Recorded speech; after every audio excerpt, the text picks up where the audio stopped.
Hello everyone, कैसे हो भाई सब लोग। सबको राम राम नमस्कार। 9 सितंबर शिफ्ट 1 सीजीएल 2024 का एनालिसिस मैंने कराया था और बहुत ही प्रॉपर एग्जाम ओरिएंटेड एनालिसिस कराया। और मैंने आपको बोला था कि जितनी भी शिफ्ट है ना सीजीएल 2024 2024 की, सबका एक proper exam oriented to the point exam में जो चीजें पूछी जाती हैं वो एनालिसिस लेके आऊंगा मैं और ढंग से कराऊंगा चीजें। तो उसी क्रम में आगे बढ़ते हुए सीजीएल 2024 का जो 9 सितंबर का सेकंड शिफ्ट है उसका एनालिसिस आज करेंगे, ठीक है। और बिना कुछ टाइम को खराब करते हुए इधर उधर की बातें छोड़ के अपना काम पे लग जाते हैं। तो पहला सवाल देखो जो आपकी स्क्रीन पे आपके सामने है। पहला सवाल ये है, under the leadership of which of the following revolutionaries was Chittagong armoury raid conducted. जो चटगांव शस्त्रागार पे छापा मारा गया था ना, वो कौन से क्रांतिकारी के नेतृत्व में हुआ था? रास बिहारी बोस, बादल गुप्ता, हेमू कलानी, सूर्य सेन। चार लोग हैं, इनमें से एक आंसर बताना आपको, ठीक है। तो चटगांव का जब भी नाम आता है ना, चटगांव का जब भी नाम आता है तो सीधा आपका कनेक्शन जाता है सूर्य सेन से। सूर्य सेन जिसको मास्टर दावी बोलते हैं, जिसका नाम मास्टर दावी था, उन्होंने अपनी टीम के साथ मिलकर इस पे धावा बोला था हथियार छीनने के लिए। किस लिए किया था भाई? ये वेपन छीनने के लिए, एम्यूनिशन एम्यूनिशन मतलब हथियार छीनने के लिए उन्होंने किया था। क्यों किया था? इनको क्या पड़ी थी कि भाई हथियार छीनेंगे? इनको क्या लेना देना था उस टाइम पे? तो ध्यान रहे, 1930 के आसपास की बात है ये एक बहुत ही बढ़िया मतलब क्या बोलते हैं, जोशीले क्रांतिकारी थे। तो इनको हथियार चाहिए थे, ठीक है। गरम दल से आते थे एक हिसाब से देखा जाए तो इनको हथियार चाहिए थे कि भाई इन अंग्रेजों को भगाना है। तो गर्म जोशी वाले थे, तो इन्होंने क्या किया, शस्त्रागार पे छापा मारा अपनी टीम के साथ जाके कि हमें हथियार चाहिए अगर अंग्रेजों से मुकाबला लड़ना है। तो सूर्या सेन ने यह काम किया था। 65 लगभग 65 लोगों की टीम थी ये, 65 क्रांतिकारी थे। और इनका जो बैनर था ना, बैनर का नाम था इंडियन रिपब्लिकन आर्मी। ध्यान रहे क्या नाम है ये, पूछा जाता है एग्जाम में कई बार, ये इंडियन रिपब्लिकन आर्मी। ये है ना इंडियन रिपब्लिकन आर्मी, इसके बैनर के अंडर इन्होंने छापा मारा था। ये इंडियन रिपब्लिकन आर्मी है ना, इसकी जो स्थापना की थी, जिसको फाउंड किया था, वो किसने किया था? सूर्य सेन ने ही किया था, ठीक है। तो इसके अंडर ये मतलब इस बैनर के नीचे अपना एक इन्होंने बोला था कि भाई हम इंडियन रिपब्लिकन आर्मी के बंदे हैं। और इन्होंने इस बैनर के नीचे क्या किया था, अपना इस आर्मी रेड को पूरी तरह से इन्होंने झकझोर दिया था अंग्रेजों को, ठीक है। ऐसा अटैक किया था वहां पे। लेकिन बाद में ये पकड़े भी गए थे, आगे मैं आपको बताता हूँ। प्रतिलता वद्देदार एक नाम महिला थी इनकी टीम में, बड़ी खतरनाक महिला थी भाई ये, प्रतिलता वद्देदार।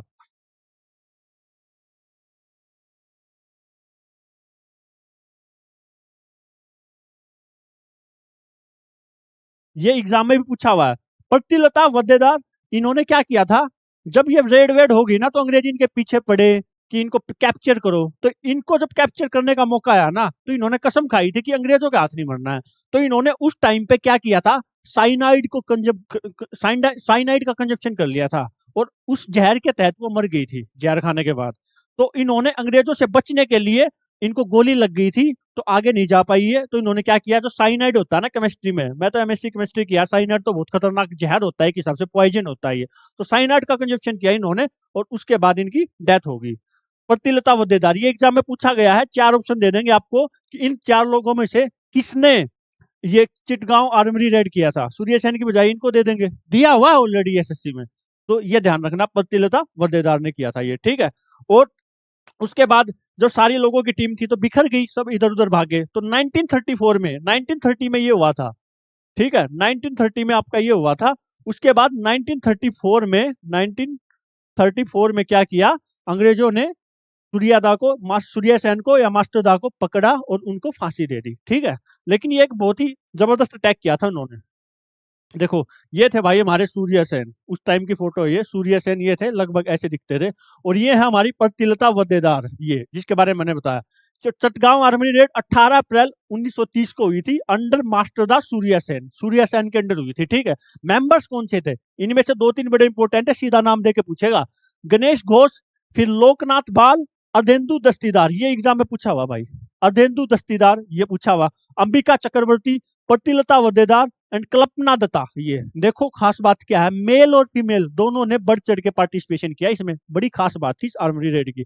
मेल और फीमेल दोनों ने बढ़ चढ़ के पार्टिसिपेट किया है। तो गणेश घोष, लोकनाथ बाल, अधेंदु दस्तीदार इंपॉर्टेंट है, एग्जाम में पूछा हुआ है, एसएससी में पूछा हुआ है। उसके अलावा अंबिका चक्रवर्ती, प्रतिलता वदेदार एंड कल्पना दत्ता, ये एक सारी टीम थी, मैंने बताया 65 लोगों की टीम थी और ये एक उसका पार्ट थे, ठीक है। उसके अलावा ऑप्शंस के बारे में बात करते हैं। रास बिहारी बोस ऑप्शन में था भाई, रास बिहारी बोस का नाम सुना होगा। रास बिहारी बोस के बारे में खास बात यह है, एक युगांतर ग्रुप बना था, युगांतर ग्रुप बना था रिवोल्यूशनरीज का, जो क्रांतिकारी थे उनका। तो रास बिहारी बोस बंगाल में बना था ये उस टाइम पे। तो रास बिहारी बोस उसके एक मेंबर थे, फाउंडिंग मेंबर्स में आए थे, ठीक है। उसके अलावा इन्होंने एक इंपॉर्टेंट काम और किया था, इंडियन इंडिपेंडेंस लीग को 1942 में टोक्यो में इन्होंने एस्टेब्लिश किया था। इंडियन इंडिपेंडेंस लीग को टोक्यो में 1942 में एस्टेब्लिश किया था। इन्वॉल्व हुए थे वो दिल्ली कॉन्स्पिरेसी केस में, दिल्ली कॉन्स्पिरेसी केस हुआ था 1912 में, जो हार्डिंग उस टाइम पे वाइसराय था, उस पे जो बॉम्ब अटैक किया था, तो उस केस में इनका भी नाम इन्वॉल्व हुआ था, रास बिहारी बोस का। तो उस केस को क्या बोला जाता है, दिल्ली कॉन्स्पिरेसी केस बोला जाता है, ठीक है। तो ये रास बिहारी बोस के बारे में पूछ लिया जाता है कि इंडियन इंडिपेंडेंस लीग की इन्होंने एस्टेब्लिश किया था, तो 1942 में जापान में, जहां उनकी कैपिटल है टोक्यो, वहां पे एस्टेब्लिश किया था। तो ये रास बिहारी बोस के बारे में बात। और ये अधेंदु दस्तीदार याद रखना और प्रतिलता वदेदार याद रखना भाई, साइनाइड खा के इन्होंने अपनी अपनी डेथ का कारण बनी थी, ये साइनाइड खा के, खुद ही साइनाइड खा लिया था। गोली लगी थी अंग्रेजों की, लेकिन कसम खाई थी कि अंग्रेजों से नहीं मरना भाई, साइनाइड खा लिया और अपना आगे चलते हैं। Who among the following persons was associated with the Chittagong armoury raid. देखो ये सीजल 2021 का पूछा हुआ सवाल है भाई, टीयर 2 अप्रैल 2022 शिफ्ट 3 का। मनमोहन नाथ गुप्ता, सचिंद्र नाथ बख्शी, उसके अलावा अधेंदु दस्तीदार, विष्णु शरण डुबलेस। देखो मैंने अभी बताया था ना आपको, अर्धेंदु दस्तीदार ये क्या है, इंपोर्टेंट नाम है, ये सीजल 2021 का। अगर नहीं पढ़ा होगा ना तो नहीं कर पाओगे यार, चारों ऑप्शन ऐसे देखने को मिलेंगे, चाहे आपने कोई लुसेंट पढ़ रखी है, कुछ पढ़ रखी है, अगर ढंग से ऑब्जर्व करके नहीं पढ़ा है ना चीजों को, तो नहीं कर पाओगे ऐसे सवाल। तो ध्यान से पढ़ो, एग्जाम ओरिएंटेड चीजें बता रहा हूँ, एग्जाम दिए हैं, एग्जाम में नंबर लेके आया हूँ, जीएस में बहुत सारी एग्जाम में अच्छा स्कोर किया है, और इस सब्जेक्ट में मेरा पर्टिकुलर पर्सनल इंटरेस्ट बहुत है, चीजों को खोज खोज के निकालता हूँ। तो ढंग की चीजें बताऊंगा, जो एग्जाम ओरिएंटेड चीजें वो बताऊंगा आपको, ठीक है। आगे चलते हैं, आगे बात करते हैं सवाल नंबर 2 पे। In which of the following states is Govind ji Nrityanalaya. Govind ji Nrityanalaya कहाँ पे भाई, ध्यान रहे, गोविंद जी, गोविंद जी नृत्यनालय कहाँ पे, मणिपुर, असम, नागालैंड, त्रिपुरा, कहाँ पे है। तो देखो इसका आंसर है मणिपुर, मणिपुर में है ये।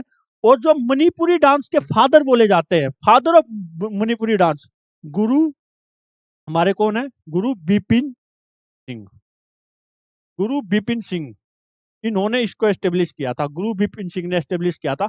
कहाँ पे किया, मणिपुर की कैपिटल कहाँ पे किया, इम्फाल में किया मेरे भाई, कहाँ पे किया, इम्फाल में किया। किसके लिए किया, विमेन के लिए, औरतों को मणिपुरी डांस सिखाने के लिए किया, ठीक है। गुरु बिपिन सिंह को क्या बोला जाता है, फादर ऑफ मणिपुरी डांस बोला जाता है, फादर ऑफ मणिपुरी डांस बोला जाता है मेरे भाई, ठीक है, फादर ऑफ मणिपुरी डांस बोला जाता है। आई बात समझ में। गोविंद जी नृत्यनालय मणिपुर की कैपिटल इम्फाल में स्टेब्लिश किया था, किसने स्टेब्लिश किया था, गुरु बिपिन सिंह ने किया, जिनको फादर ऑफ मणिपुरी डांस बोला जाता है, ठीक है, खत्म बात। अब आगे बात करते हैं, मणिपुरी डांस की बात हो रही है तो एक क्लासिकल डांस में आता है, जो हमारे इंडिया के हैं, उसके उससे रिलेटेड पूछ लेते हैं कि भाई डांसर्स कौन क्या है। तो ध्यान से सुनना मेरी बात, एक तो 4 बहनें हैं जावेरी सिस्टर्स, वो मणिपुरी डांस से रिलेटेड है, ठीक है, ध्यान रहे, क्या, जावेरी सिस्टर्स।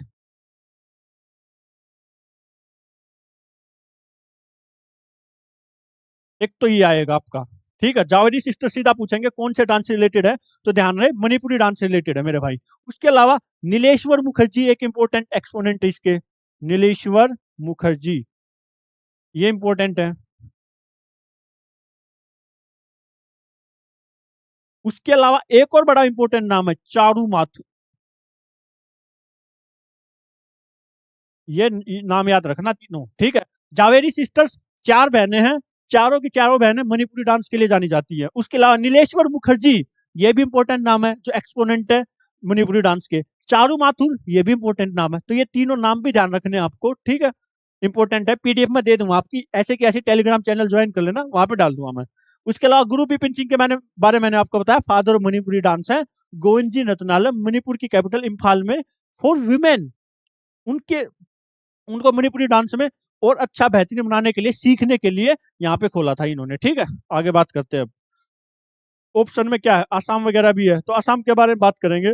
उससे पहले एक क्वेश्चन पूछा हुआ है एसएससी सीजल 2023 टीयर 1 में, who was given the title of Hanjaba by the Maharaj of Manipur for reviving Manipuri dance.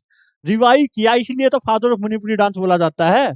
Revive किया इसलिए तो फादर ऑफ मणिपुरी डांस बोलते हैं। किनको? गुरु बिपिन सिंह को। किसको बोला जाता है?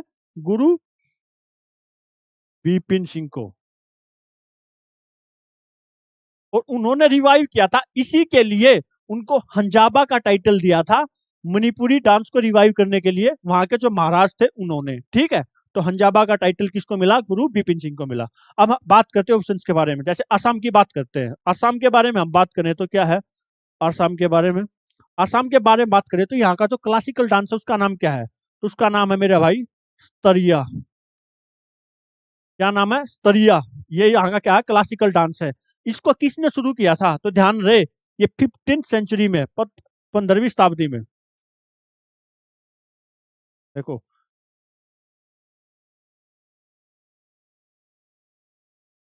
15th सेंचुरी में किसने शुरू किया था इसको? शंकर देव ने शुरू किया था। किसने शुरू किया था? शंकर देव ने। जो संत थे शंकर देव, उन्होंने शुरू किया था 15वीं शताब्दी में। और एक और खास बात है, इसको क्लासिकल डांस का स्टेटस कब मिला था? संगीत नाटक अकादमी ने इसको क्लासिकल डांस का स्टेटस दिया था 2000 में। इंपॉर्टेंट सवाल है, बार बार पूछा जाता है, बार बार पूछा जाता है। संगीत नाटक अकादमी ने इसको 2000 में, 2000 में क्लासिकल डांस का क्या दिया था? स्टेटस दिया था। इससे रिलेटेड एक इंपॉर्टेंट टर्म है जो बार बार पूछी गई है एग्जाम में, कई बार पूछी गई है। उसका नाम है माटी अखोरा। माटी, हिंदी में लिख देता हूं,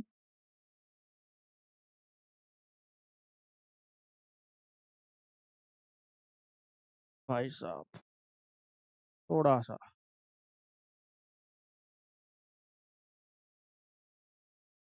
ठीक है। हाँ, अब बात करते हैं। देखो माटी अखोरा,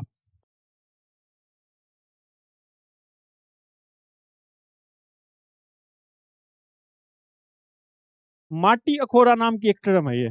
माटी अखोरा पता है किसको, स्तरीय डांस में किसको बोलते हैं? जो बेसिक प्रैक्टिस होती है ना, हमारी बेसिक प्रैक्टिस होती है, बिल्डिंग्स, जो स्ट्रेंथ बिल्डिंग एक्सरसाइज होगी, मेंटल एक्सरसाइज होगी, डांस करने से पहले जो एक बेसिक फाउंडेशन रखा जाता है ना, उन सारी प्रोटेक्ट जो प्रैक्टिस है उनके लिए एक टर्म रखी गई है जिसका नाम है माटी अखोरा।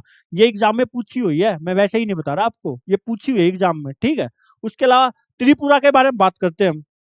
त्रिपुरा के बारे में बात करें तो हम क्या है, वहाँ की एक, त्रिपुरा की 3 ऑफिशियल लैंग्वेज हैं। बंगाली तो है ही, वेस्ट बंगाल के साइड में लगता है। उसके अलावा हमारा क्या है, इंग्लिश भी है।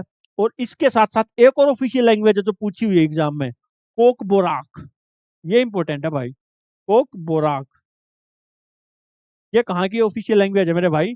ये त्रिपुरा की ऑफिशियल लैंग्वेज है, ठीक है। पूछ लेगा आपको 4 स्टेट का नाम देके, ये जो कोक बोराक लैंग्वेज है ये कौन सी स्टेट की ऑफिशियल लैंग्वेज है? तो ध्यान रहे, त्रिपुरा की ऑफिशियल लैंग्वेज है। बंगाली और इंग्लिश तो है ही ऑलरेडी, उसके अलावा कोक बोराक भी है, ठीक है। माटी खोरा स्तरीय डांस से रिलेटेड है, पता होना चाहिए आपको, यही ट्रम्प देकर पूछेगा बिल्कुल वो, ठीक है। शंकर देव ने 15वीं शताब्दी में शुरू किया था। सन 2000 में इसको क्या मिला था? संगीत नाटक अकादमी के द्वारा इसको क्या मिला था? क्लासिकल डांस का स्टेटस दिया गया था। और हंजाबा का टाइटल दिया, ये आपको पता होना चाहिए। आगे बात करते हैं। Which of the following celebrations is dedicated to sun god and his wife Usha to thank them for sustaining life on earth and for granting wishes? ठीक है। निम्नलिखित में से कौन सा फेस्टिवल सूर्यदेव और उनकी पत्नी उषा को पृथ्वी पर जीवन बनाए रखने और इच्छाएं पूरी करने के लिए, धन्यवाद करने के लिए दिया जाता है? तो भगवान जो सूर्य और उनकी वाइफ उषा है, उनसे जो डेडिकेटेड फेस्टिवल है, ये बहुत ही पॉपुलर फेस्टिवल है। जो बिहार से लोग हैं या फिर पूर्वांचली लोग हैं, वो तो मतलब कोई भी कहीं पे भी हो, ये फेस्टिवल सेलिब्रेट करने तो जाएंगे ही जाएंगे। बहुत ज्यादा इसकी मान्यता वहां पे, बहुत अच्छे से हर्षोल्लास के साथ सेलिब्रेट किया जाता है। और वो फेस्टिवल कौन सा है? छठ पूजा मेरे भाई, छठ पूजा। आपको पता ही होगा कितना पॉपुलर फेस्टिवल है। मेरे जो बिहारी दोस्त है, वो कुछ भी हो जाए भाई, छठ पूजा के लिए पक्का जाएंगे। तो छठ पूजा बड़ा इंपॉर्टेंट है। और साथ ही साथ दिवाली भी लगता है, तो एक पूरा फेस्टिवल का माहौल होता है उस टाइम पे, और बड़ा आनंदमय माहौल होता है, ठीक है। तो छठ पूजा का फेस्टिवल है ये। छठ पूजा के बारे में खास बात पता है क्या है? बहुत सारी जगह पे आपको देखने को मिला कि सूर्य भगवान की पूजा होती है, मॉर्निंग में उठ के सब बहुत सारे लोग जल चढ़ाते हैं। लेकिन एक छठ पूजा ऐसा फेस्टिवल है, एक ऐसा अनूठा रूप है, जहाँ पे छठ पूजा के टाइम पे उगते सूर्य की तो पूजा होती ही होती है, साथ ही साथ डूबते सूर्य की पूजा होती है छठ पूजा में, ठीक है। डूबते सूर्य की पूजा होती है मेरे भाई। ये एक अनूठा रूप है यहाँ का छठ पूजा के बारे में। दिवाली के 6 दिन बाद आता है ये, 6th डे होता है लगभग। दिवाली के बाद छठे दिन होता है, और ये चलता कितने टाइम तक है, तो लगभग 4 दिन तक चलता है मेरे भाई। 4 दिन तक चलता है छठ पूजा, ठीक है। ये बात होगी इसके बारे में। उसके अलावा और ऑप्शन दिए हुए हैं, जैसे मदई फेस्टिवल है, मदई फेस्टिवल ये कहाँ पे है, तो ध्यान रहे ये छत्तीसगढ़ में है। छत्तीसगढ़ में मदई फेस्टिवल सेलिब्रेट किया जाता है। कौन सी ट्राइब के द्वारा किया जाता है, तो ध्यान रहे ये है गोंड ट्राइब है, उसके द्वारा सेलिब्रेट किया जाता है। और इसके टाइम इसमें क्या किया जाता है, पूजा की जाती है, वहाँ की जो लोकल देवी है ना उनकी पूजा की जाती है, जिनका नाम क्या है, उनका नाम है दंतेश्वरी देवी। उनका नाम क्या है, दंतेश्वरी देवी। उनकी पूजा की जाती है, ठीक है। तो ये ध्यान है, दंतेश्वरी देवी की पूजा की जाती है। पूछ लेते हैं कई बार ऐसा भी कि भाई जो मदई फेस्टिवल है ना, ये छत्तीसगढ़ में सेलिब्रेट किया जाता है, वहां पे जो लोकल पूजा की जाती है, लोकल देवी है, जो लोकल गोडेस है, जो उनकी पूजा की जाती है, तो उनका नाम क्या है, तो दंतेश्वरी देवी की पूजा की जाती है। गोंड ट्राइब के द्वारा ये क्या है, सेलिब्रेट किया जाता है। उसके अलावा छत्तीसगढ़ में एक और इम्पोर्टेंट फेस्टिवल है हरेली। हाँ, हरेली नाम का फेस्टिवल भी कहाँ पे देखने को मिलेगा आपको, छत्तीसगढ़ में देखने को मिलेगा। हरेली फेस्टिवल ये भी आपको कहाँ पे देखने को मिलेगा, छत्तीसगढ़ में देखने को मिलेगा, ठीक है। आगे बात करते हैं भाई, आगे बात करते हैं। Which of the following inscriptions of Rudradaman happened to be the first royal inscription of early India composed in test Sanskrit. हाँ, शुद्ध, बिल्कुल शुद्ध संस्कृत में रचित प्रारंभिक भारत का पहला शाही शिलालेख था ये। कौन सा है, देखो जब भी रुद्र दमन की बात होगी ना, ये शक रूलर था, शाका रूलर था ये, तो इसके बारे में जब भी बात होती है ना, तो गुजरात में जूनागढ़ की बात तो होगी ही होगी। जूनागढ़ के पास गिरनार हिल्स है, तो वहां पे ये क्या है, शिलालेख देखने को आपको मिलेगा। गुजरात के पास गिरनार हिल्स में देखने को मिलेगा, ठीक है। रुद्र दमन के बारे में ये बात चल रही है भाई, गुजरात के जूनागढ़ में देखने को मिलेगा आपको। कहाँ पे देखने को मिलेगा, जूनागढ़ में, ठीक है। ये शका रूलर थे, कौन सी डायनेस्टी से थे ये, शक। शक ये छोटी छोटी बीच में आई होंगी ना, आप जब पढ़ते हो तो शक थे ये, पूरा डिटेल में बताऊंगा आपको, टेंशन डालो। उसके अलावा और भी कई इंस्क्रिप्शन है या शिलालेख हैं। जैसे एक इंपोर्टेंट है समुद्र गुप्त से, जो गुप्ता साम्राज्य था वहां के समुद्र गुप्त से, तो उनसे रिलेटेड एक बहुत इंपोर्टेंट है इलाहाबाद पिलर इंस्क्रिप्शन, जो इलाहाबाद का स्तंभ शिलालेख है। Allahabad pillar inscription.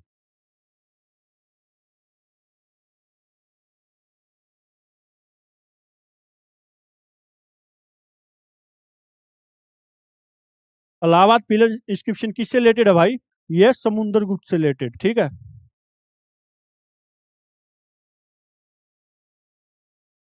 इसको पता है एक और नाम है जो इसका बड़ा इंपॉर्टेंट नाम है, जो बोल देते हैं प्रयाग प्रशस्ति बोल देते हैं इसको। क्या बोल देते हैं, प्रयाग प्रशस्ति बोल देते हैं मेरे भाई, ठीक है। प्रयाग प्रशस्ति भी इसको बोल देते हैं। और इसको जो कंपोज किया था, इसकी जो रचना की थी, वो किसने की थी, तो ध्यान रहे इसके जो कोर्ट पोएट थे ना, समुद्रगुप्त के जो कोर्ट पोएट थे, उन्होंने की थी। उनका नाम क्या था, हरिसेन। तो हरिसेन ने क्या किया था, इसकी रचना की थी, इसको कंपोज किया था, ठीक है। ये होगी हमारी बात इसके इलाहाबाद पिलर इंस्टीट्यूशन के बारे में। तो ये एक पूरा सवाल था। शक रूलर रुद्र दमन थे ना, जो उनसे रिलेटेड एक पिलर इंस्क्रिप्शन हमारे पास शिलालेख है। ये शुद्ध संस्कृत में लिखा हुआ प्रारंभिक भारत का पहला शिलालेख है। ये गुजरात के जूनागढ़ में गिरनार के पास देखने को मिलेगा आपको, ठीक है। रुद्र दमन क्या है, रुद्र दमन शक रूलर है। इसके बारे में भी एक पूरा निचोड़ निकाल देता हूँ आपको, ठीक है। शक रूलर थे ना, जो शक रूलर थे, वो सेकंड बीसी से लेके फोर्थ एडी तक चले, ठीक है। सेकंड बीसी से लेके, पहले बीसी तक आए 0 तक, फिर शुरू से हुआ तो एडी से शुरू हुआ, तो सेकंड बीसी से लेके फोर्थ एडी तक चले। शक रूलर थे ना जो, उनको स्काइथियंस भी बोला जाता है, स्काइथियंस। पहले इनको स्काइथियंस ही बोलते थे, लेकिन शक इनको पता कब बोला गया, पतंजलि ने एक किताब लिखी थी, महाभाष्य नाम की किताब। कौन सी किताब लिखी थी, महाभाष्य नाम की एक किताब लिखी थी, ठीक है। तो महाभाष्य नाम की जो एक किताब थी ना, पतंजलि ने लिखी थी, उसमें इन्होंने इनको शक बोल दिया था, तो वहीं से इनको शक बोलने लगे, ठीक है। तो शक रूलर थे ना, जो इंग्लिश में बोलते तो स्काज, तो शक रूलर थे ना, वो क्या थे, स्काइथियंस बोला जाता था, लेकिन पतंजलि की महाभाष्य में इनको क्या बोल दिया गया, शक बोल दिया गया। आए कहां से थे ये, इंडिया में, भारत देश में आए कहां से थे, तो सेंट्रल एशियन नोमैडिक पीपल थे। ये नोमैडिक मतलब समझते हो, जो एक जगह पे टिक के नहीं खाते, कभी इधर कभी उधर। तो सेंट्रल एशियन नोमैडिक पीपल थे। सेंट्रल एशियन मतलब जो कंट्रीज है ना, आज के टाइम पे आप सुनते हो, उज्बेकिस्तान सुनते हो, किर्गिस्तान सुनते हो, ये सारी कंट्रीज है ना, उन कंट्रीज से आए थे, उस एरिया से आए थे बेसिकली, ठीक है। तो सेंट्रल एशियन नोमैडिक पीपल थे। जो पहला शक रूलर था वो क्या था, उनका नाम था मोस। पहले शक रूलर था, उनका नाम क्या था, मोस। फर्स्ट सेंचुरी बीसी में जो बना मोस्ट, उनका नाम था। रूल्ड इन डिफरेंट ब्रांचेस, इन्होंने अलग अलग ब्रांच में रूल किया, कभी एक कोने में कभी दूसरे कोने में, तो अलग अलग ब्रांच थी इनकी, ठीक है। तो मेनली इनकी 5 ब्रांच थी, ध्यान रहे, जैसे एक अफगानिस्तान में होगी, एक वेस्टर्न इंडिया में होगी जो महाराष्ट्र वाला एरिया ये यहाँ पे होगी इनकी, एक मथुरा में होगी भाई, वृंदावन मथुरा वाला एरिया हो गया। तो इनकी मेनली कितनी ब्रांच थी, इनकी मेनली कितनी ब्रांच थी भाई, तो इनकी 5 ब्रांचेस थी मेनली, ठीक है, 5 ब्रांच थी इनकी, ठीक है, ध्यान रहेगा ये आपको, 5 ब्रांच थी इनकी। और जो वेस्टर्न इंडिया वाली ब्रांच थी ना, ये बड़ी इंपॉर्टेंट है क्योंकि यहीं से रुद्र दमन आते हैं। इन्होंने एक सिस्टम इंट्रोड्यूस किया था जिसको बोलते हैं satrap system of government, satrap system of government शुरू किया था इन्होंने। उसमें क्या होता था, किंगडम को डिवाइड किया गया प्रोविंस में, और जो हर प्रोविंस थी ना उसका हर एक का मिलिट्री गवर्नर होता था, जिसको हम क्या बोलते थे, महासत्रप बोलते थे। क्या बोलते थे, महासत्रप। तो आपसे पूछ लेगा एग्जामिनर क्वेश्चन देके कि सत्रप सिस्टम गवर्नमेंट किसने शुरू किया था, तो इन स्काइथियंस ने किया था। साथ ही साथ एक और आएंगे पार्थियंस, उन्होंने भी शुरू किया था ये कौन सा, सत्रप सिस्टम ऑफ गवर्नमेंट, ठीक है। रुद्रदमन की बात हो रही है जिसके बारे में ये पूरा सवाल था। रुद्रदमन क्या था, मोस्ट फेवर्ड शक रूलर था भाई। जो सबसे फेमस शक रूलर था ना, वो रुद्रदमन था। ये ग्रैंडसन था जो शक रूलर चेस्टाना थे, उनका ये क्या था, ग्रैंडसन था। और डिसेंडेंट था सत्रप डायनेस्टी ऑफ वेस्टर्न इंडिया। मैंने आपको बताया ना, जो वेस्टर्न ब्रांच थी ना, 5 में से एक जो वेस्टर्न ब्रांच थी, उसका डिसेंडेंट था, उस ब्रांच से, उस डायनेस्टी से बिलोंग करता था ये, ठीक है। एक ये बात होगी। उसने एज्यूम किया टाइटल ऑफ महासत्रप, महासत्रप का टाइटल, जब वो गद्दी पे बैठा तो महासत्रप का टाइटल इसने एज्यूम किया। और जूनागढ़ रॉक इंस्क्रिप्शन मैंने आपको बताया ही, जूनागढ़ रॉक इंस्क्रिप्शन जो गिरनार हिल्स है यहाँ पे, वहां पे देखने को मिलेगी। शुद्ध संस्कृत में प्रारंभिक भारत का पहला शिलालेख इसी जूनागढ़ में गिरनार हिल्स में देखने को मिला। जो पूरा सवाल था अभी मैंने पूरा निचोड़ निकाल दिया, अब आपको समझ में आएगी होंगी बातें, ठीक है। और ये जो गिरनार हिल्स है ना, जो जूनागढ़ रॉक इंस्क्रिप्शन है, यहाँ पे एक लेक भी थी, बड़ी इंपॉर्टेंट लेक है, सुदर्शन लेक, ठीक है।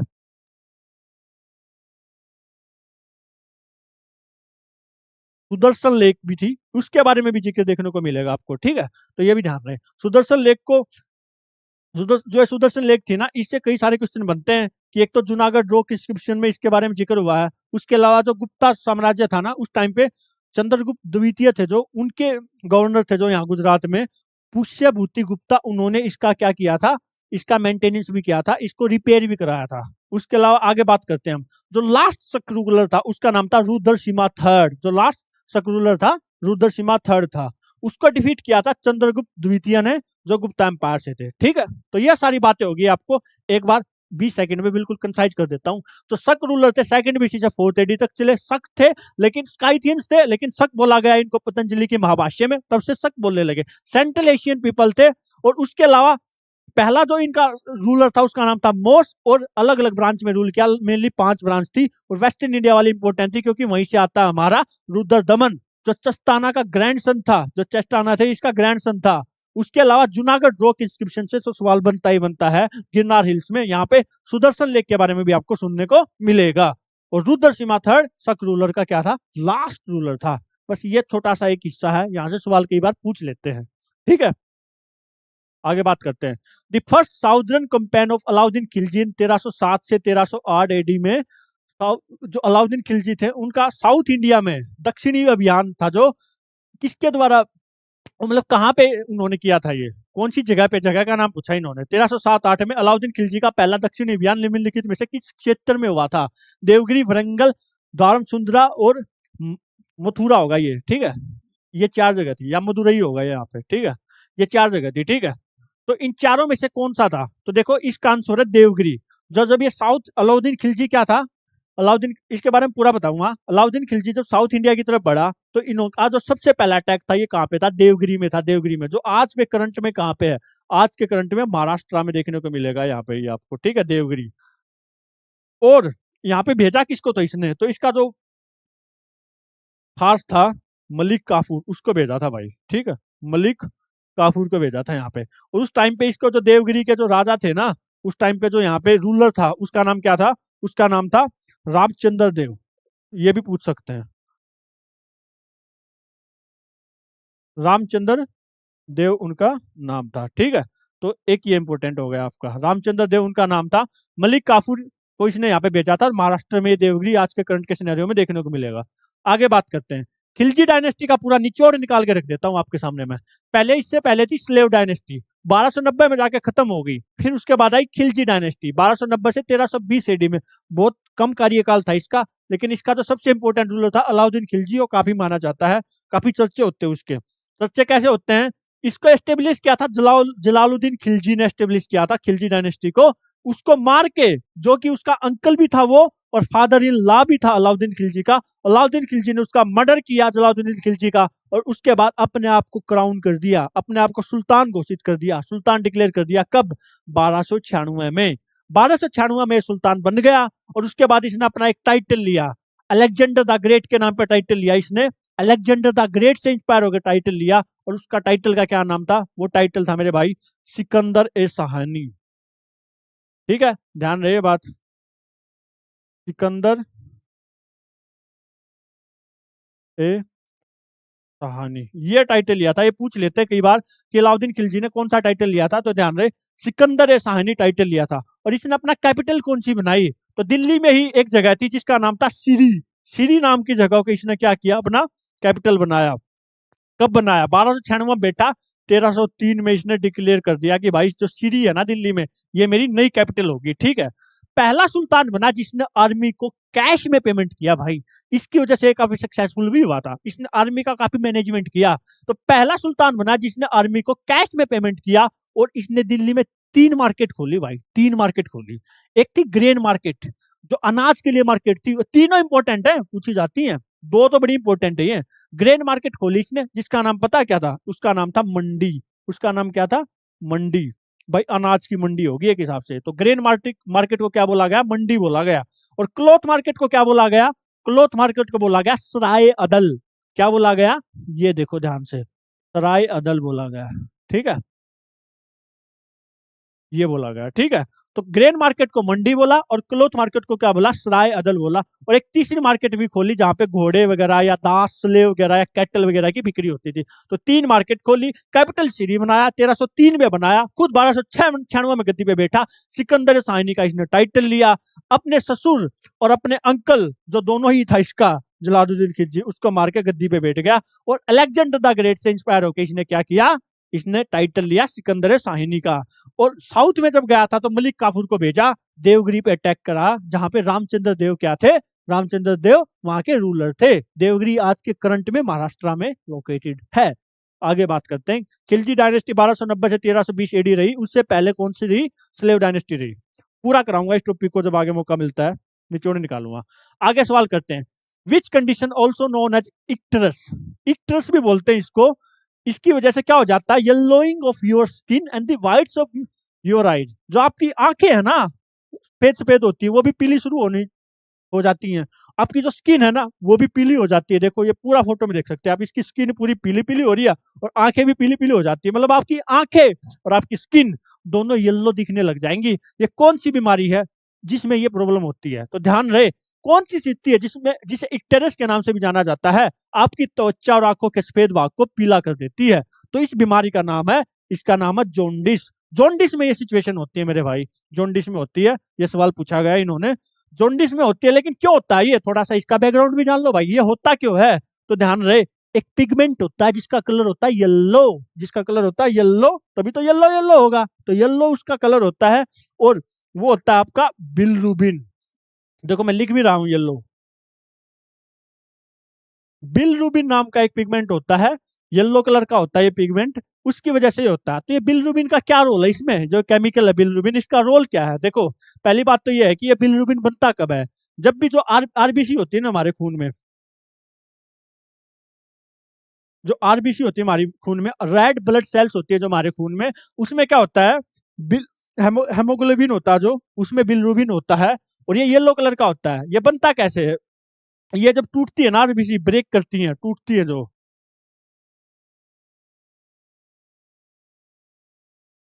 एक सेकंड भाई।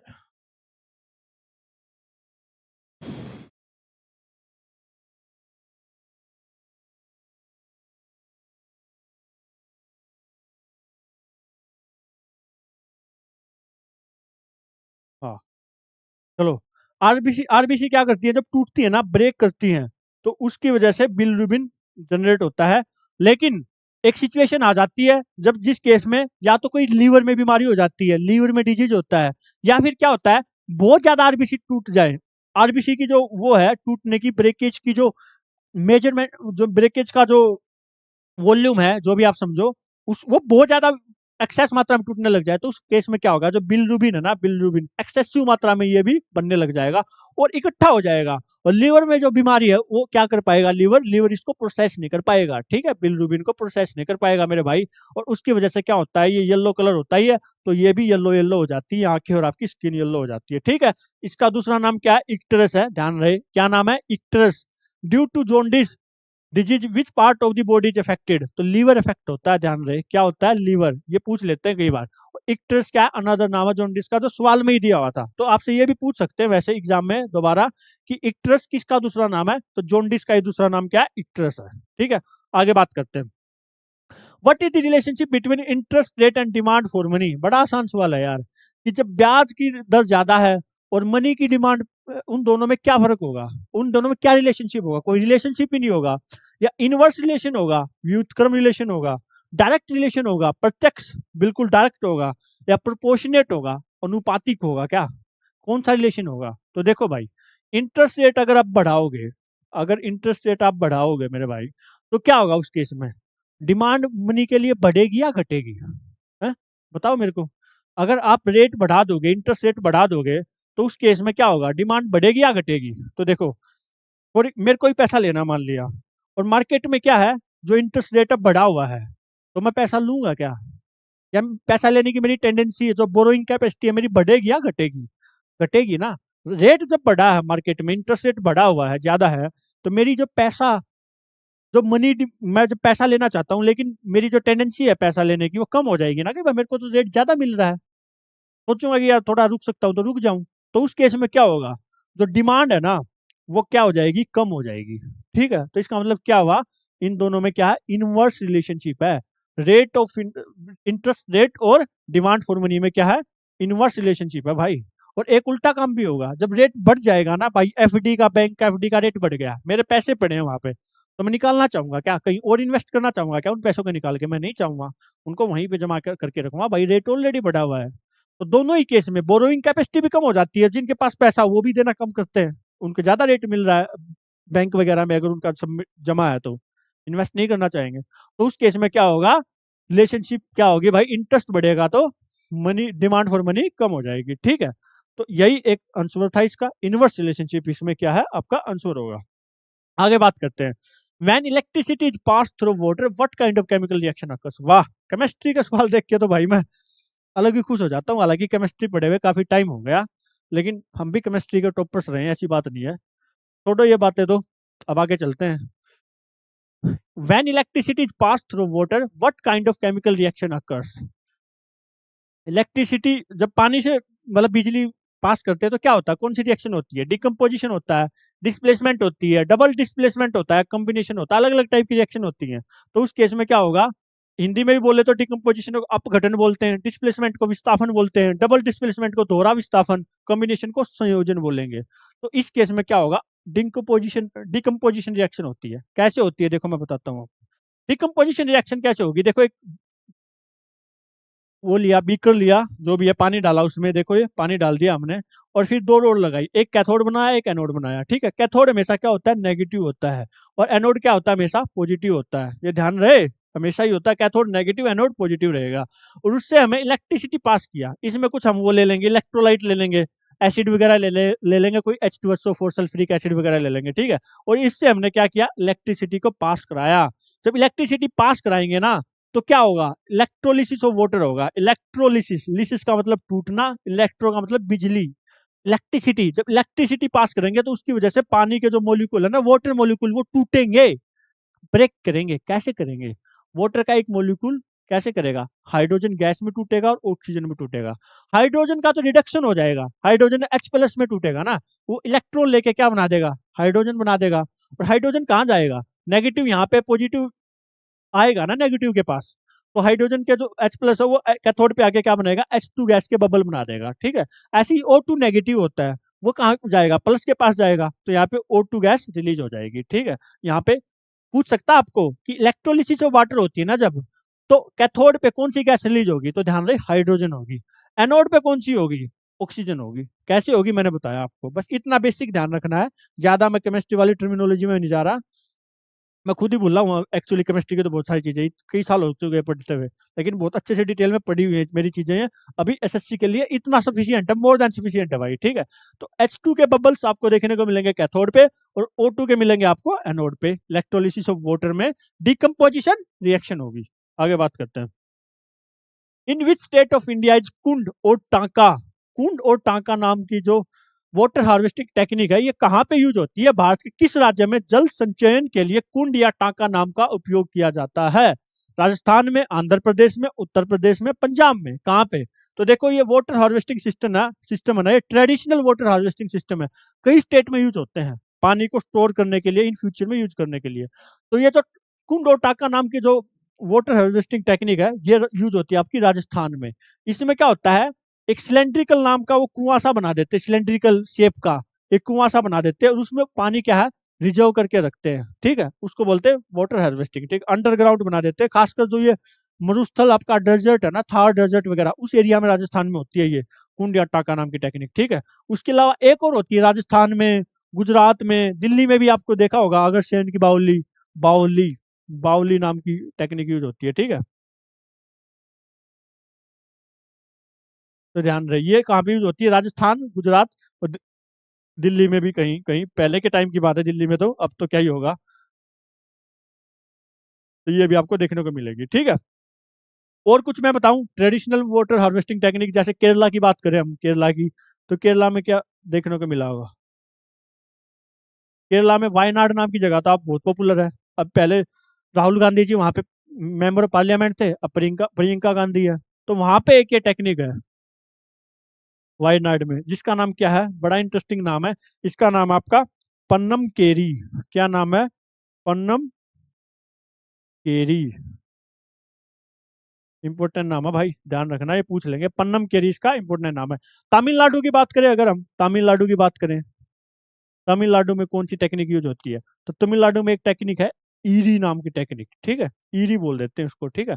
तो तमिलनाडु में ईरी, केरला में पन्नम केरी, बावली भी राजस्थान, गुजरात, दिल्ली में, और उसके अलावा एक कुंड और टांका तो राजस्थान में है। आगे बता देता हूँ आपको, देखो देखो ये रहा बावली। बावली एक स्टेप वेल होता है, ठीक है। स्टेप वेल क्या होता है, सिलेंड्रिकल तो नहीं बोलूंगा इसको मैं। ये क्या होता है, स्टेप वेल होता है, बिल्कुल रेक्टेंगुलर भी नहीं है, थोड़ा सा आर्क टाइप बनाया हुआ है। तो ये सीढ़ियाँ सी चढ़ती जाती हैं, तो इसको बोल देते बावली, यहाँ पे पानी इकट्ठा करते थे, ठीक है। उसके अलावा राजस्थान में एक और होता है झलारा।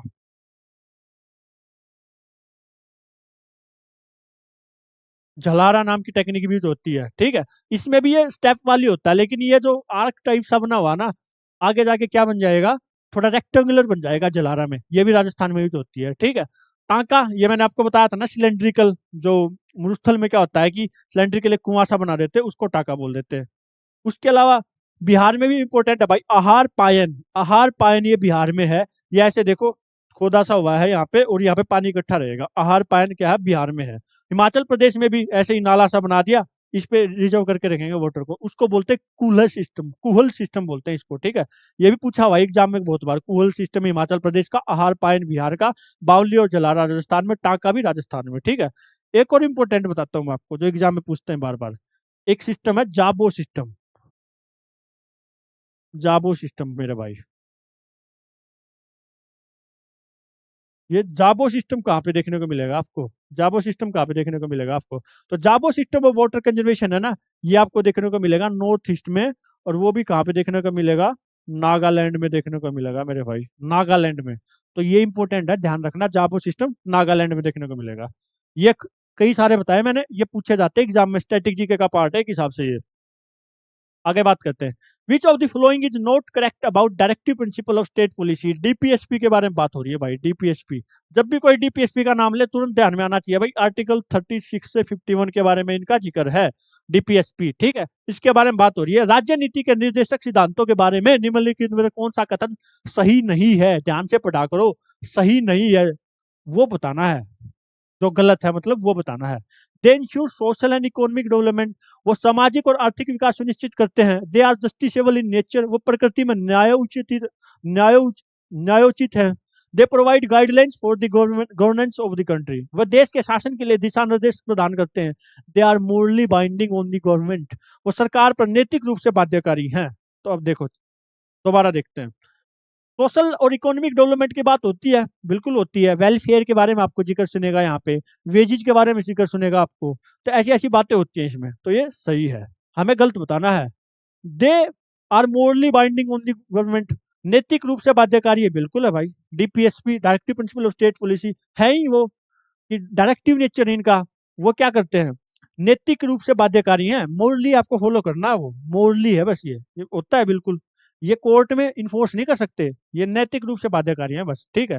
वो देश के शासन के लिए दिशा निर्देश का प्रदान करते हैं, बिल्कुल करते हैं। गाइडलाइंस प्रोवाइड करते हैं कि हमें एक वेलफेयर स्टेट मैनेज करनी चाहिए, फिर इन्वायरमेंट के लिए क्या करना चाहिए, आर्कियोलॉजिकल साइट्स के लिए क्या करना चाहिए, एनिमल हस्बेंड्री के लिए क्या करना चाहिए, यूनिफॉर्म सिविल कोड करना के लिए, फिर मिनिमम वेजेज का जिक्र हुआ, इसमें बहुत सारी चीजों का जिक्र हुआ। तो देश के शासन के लिए दिशा निर्देश भी प्रदान करते हैं। They are justiciable in nature, ये बात गलत है बिल्कुल। जस्टिसेबल नहीं है भाई, ये जस्टिसेबल नहीं है ये। इनको आप कोर्ट वगैरह में इन्फोर्स नहीं कर सकते, ठीक है। ये पार्ट 4 में होते हैं, लेकिन जो पार्ट 3 में है ना हमारे फंडामेंटल राइट, उनको आप कोर्ट में इन्फोर्स कर सकते हैं, लेकिन इनको आप कोर्ट में इन्फोर्स नहीं कर सकते, ठीक है। तो ये बात थी इनके बारे में। थोड़ा निचोड़ बताता हूँ मैं आपको डीपीएसपी के बारे में। जो डीपीएसपी है ना, directive principle of state policy है, जो कौन सी कंट्री से लिए गए हैं ये पूछ लेगा आपको, तो ये ध्यान रहे। आयरिश जो कॉन्स्टिट्यूशन आपका, आयरलैंड, आयरलैंड का जो संविधान है वहां से लिए गए हैं, ये आयरिश कॉन्स्टिट्यूशन से लिए गए हैं, ठीक है। तो आयरिश कॉन्स्टिट्यूशन से इनको लिया गया। एक तो बात ये होगी, कौन से पार्ट में है ये, तो देखने को मिलेंगे आपको। तो पार्ट 4 में आपको देखने को मिलेंगे मेरे भाई, पार्ट 4 में देखने को मिलेंगे। आर्टिकल 36 से लेके 51 तक इनका जिक्र है। तो आर्टिकल 36 से लेकर 51 इनको डेडिकेटेड है डीपीएसपी को, ठीक है। डायरेक्ट कनेक्शन इनका देखने को मिलेगा आपको, पता है किससे? डायरेक्ट कनेक्शन इनका देखने को मिलेगा आपको इंडियन नेशनल कांग्रेस का जो सेशन हुआ था, कराची सेशन हुआ था ना, कराची सेशन, उससे इसको देखने को मिलेगा, ठीक है। कराची सेशन कब हुआ था ये? 1931 में हुआ था। 1931 में जो कराची सेशन हुआ था, उससे इसका सीधा देखने को मिलेगा आपको, ठीक है। इसमें क्या हुआ था, इन्होंने रिजोल्यूशन पास किया था उस टाइम पे, जो कांग्रेस के लीडर थे सरदार वल्लभ भाई पटेल के अंडर हुआ था ये सेशन। उसमें इनके जो लीडर थे उन्होंने दो रिजोल्यूशन पास किए। एक तो फंडामेंटल राइट पे पास किया, एक पास किया इन्होंने किस पे? नेशनल इकोनॉमिक प्रोग्राम पे, नेशनल इकोनॉमिक प्रोग्राम पे,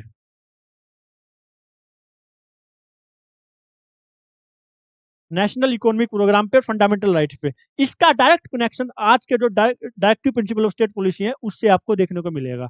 इसमें ही जिक्र हुआ था, नेशनल इकोनॉमिक प्रोग्राम था भाई, मिनिमम वेज का प्रावधान होना चाहिए, ये सारी चीजों का इसमें जिक्र था। तो वहीं से कहीं ना कहीं इसका कनेक्शन है, पूछ सकता है एग्जाम में। जैसे आर्टिकल 38 को कहाँ से उठाया गया, जो आर्टिकल 38 है इसमें बात हुई है वेलफेयर ऑफ पीपल के बारे में बात हुई है, और नेशनल इकोनॉमिक प्रोग्राम हुआ था उसमें भी इसी का जिक्र था। तो कहीं ना कहीं वहां से इनको लिया गया। उसके अलावा गवर्नमेंट ऑफ इंडिया एक्ट 1935 आया था ना, जो 1935 वाला एक्ट आया था, जो उसमें भी एक इंस्ट्रूमेंट ऑफ इंस्ट्रक्शंस नाम का एक क्लोज था, इंस्ट्रूमेंट ऑफ इंस्ट्रक्शन नाम का एक क्लोज था, वहां से भी इनको उठाया गया, ठीक है।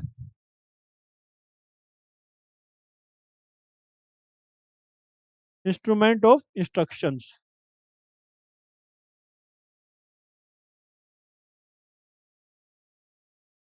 कहीं ना कहीं यहाँ से भी क्या करते हैं, रिजेंबल करते हैं, ठीक है। रिजेंबल का मतलब समझते हो ना, पूरी तरह से यहाँ से नहीं उठाया, लेकिन कहीं ना कहीं इनके बीच में सिमिलरिटी है, रिजेंबलेंस है। तो डीपीएसपी के बारे में ये इंपॉर्टेंट बातें हैं। आयरलैंड के संविधान से इनको लिया गया, पार्ट 4 में है, आर्टिकल 36 से 51 तक आते हैं। इंडियन नेशनल कांग्रेस का जो कराची सेशन था उससे इसका बिल्कुल डायरेक्ट कनेक्शन है भाई, ठीक है। क्योंकि उस सेशन में दो रिजोल्यूशन पास किए गए थे, एक फंडामेंटल राइट का और एक नेशनल इकोनॉमिक प्रोग्राम का। 1935 में जो गवर्नमेंट ऑफ इंडिया एक्ट आया था उसमें भी इंस्ट्रूमेंट ऑफ इंस्ट्रक्शंस का जो जिक्र है वहीं से ये रिजेंबल करते हैं अपने DPSP, directive principle of state policy, ठीक है। तो ये कुछ इंपॉर्टेंट बातें थी आपकी डीपीएसपी के बारे में। अब आगे चलते हैं, अब नेक्स्ट क्वेश्चन देखते हैं भाई। नेक्स्ट क्वेश्चन क्या है?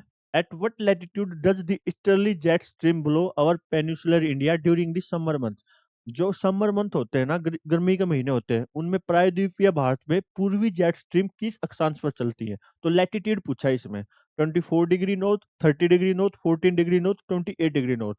तो इसके बारे में थोड़ा जान लो। बात क्या है, जो ये ईस्टर्ली जेट स्ट्रीम होते हैं ना, ये क्या होते हैं, ये बहुत तेज गति से चलने वाली हवा की धाराएं हैं। स्ट्रॉन्ग एयर विंड्स है भाई ये। और ये क्या है, समर मंथ्स में चलते हैं मेनली। जो साउथ वेस्ट मानसून चालू होता है ना हमारा, साउथ वेस्ट मानसून चालू होता है हमारा, कब से कब तक चलता है, जून से लेके सितंबर तक चलता है हमारा। तो उस टाइम पे आपको ये देखने को मिलेगी। और जो इनका लैटिट्यूड होता है ना, वो 10 डिग्री से 20 डिग्री के बीच में होता है। 10 डिग्री से 20 डिग्री के बीच में होता है, ठीक है। तो 10 डिग्री से 20 डिग्री के बीच में कौन सा इनमें, ये भी नहीं है, ये भी नहीं है, ये भी नहीं है। 14 डिग्री नॉर्थ है, तो ये वाला आएगा अपना आंसर इसका, ठीक है। तो ये साउथ वेस्ट मानसून जब हमारा आता है जून से सितंबर के बीच में, उस टाइम पे चलने वाली हवा की तेज धाराएं हैं। और धरती से, पृथ्वी से लगभग ये 15 किलोमीटर ऊपर चलती हैं, ठीक है। अर्थ के लेवल से 15 किलोमीटर ऊपर चलती है। और ईस्ट टू वेस्ट इनकी डायरेक्शन होती है। डायरेक्शन क्या होती है इनकी अपनी, ईस्ट टू वेस्ट आपको डायरेक्शन देखने को मिलेगी, ईस्ट टू वेस्ट डायरेक्शन देखने को मिलेगी आपको। और इनका एक जो पूरा नाम है वो बोल देते हैं इनको टीईजे।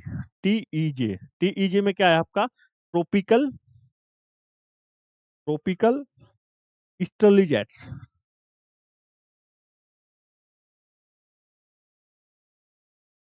ये इनके पूरा नाम होता है, ठीक है। इनकी डायरेक्शन क्या होती है, ईस्ट टू वेस्ट इनकी डायरेक्शन आपको देखने को मिलेगी। और इसके अलावा क्या है, जो बंगाल की खाड़ी है ना, बे ऑफ बंगाल, उसमें जो ट्रॉपिकल साइक्लोन आते हैं, उनमें सबसे एक मेन इंपोर्टेंट जो होता है वो इन्हीं का होता है, ईस्टर्ली जेट्स का होता है, ठीक है। जो पूर्वी जेट स्ट्रीम है, इनका होता है भाई। 14 डिग्री के आसपास चलती है, 14 to 15 भी दे सकते हैं, तो 14 या 15 जो भी होगा वो आप कंसोल लगा के आना है। 10 डिग्री से 20 डिग्री का रेंज होगा लैटिट्यूड का, नॉर्थ वाला ये। उसके अलावा जून टू सितंबर जो साउथ वेस्ट मानसून होता है, उस टाइम पे चलेंगी। ईस्ट टू वेस्ट इनकी डायरेक्शन होती है, पूछ सकते, ईस्ट टू वेस्ट इनकी डायरेक्शन होती है, ठीक है। बे ऑफ बंगाल का मैंने जिक्र किया, तो उधर से ईस्ट टू वेस्ट इसकी डायरेक्शन होती है। और ट्रॉपिकल ईस्टर्ली जेट इसको बोलते हैं। अब नेक्स्ट क्वेश्चन पर चलते हैं। नेक्स्ट क्वेश्चन क्या है, according to census of India 2011, तो 2011 का सेंसस हुआ, in rural India which state has the maximum female workforce participation rate. इन्होंने रेट पूछा है, एब्सोल्यूट नंबर नहीं पूछा, ध्यान रहे पहली बात तो ये। तो कौन सी स्टेट है, 2011 का जो जनगणना हुई थी उसके अनुसार ग्रामीण भारत में किस राज्य में महिला कार्यबल भागीदारी दर अधिकतम है। महिला कार्यबल भागीदारी दर अधिकतम है, women male workforce participation rate maximum है। तो देखो, अरुणाचल प्रदेश, उत्तर प्रदेश, हिमाचल प्रदेश, आंध्र प्रदेश। तो 2011 का जो सेंसस हुआ था ना, उसके हिसाब से, मैं ये बार बार बता रहा हूँ, ये पार्टिसिपेशन रेट पूछ रहा है, एब्सोल्यूट नंबर नहीं पूछ रहा है कि परसेंटेज के हिसाब से कौन सी स्टेट में ज्यादा है। तो ये आपका आंसर होगा हिमाचल प्रदेश। हिमाचल प्रदेश में सबसे ज्यादा वर्कफोर्स पार्टिसिपेशन है फीमेल का, परसेंटेज के हिसाब से देखा जाए तो। अब 2011 सेंसस की बात चल रही है, तो उसके बारे में कुछ इंपोर्टेंट बातें बताता हूँ।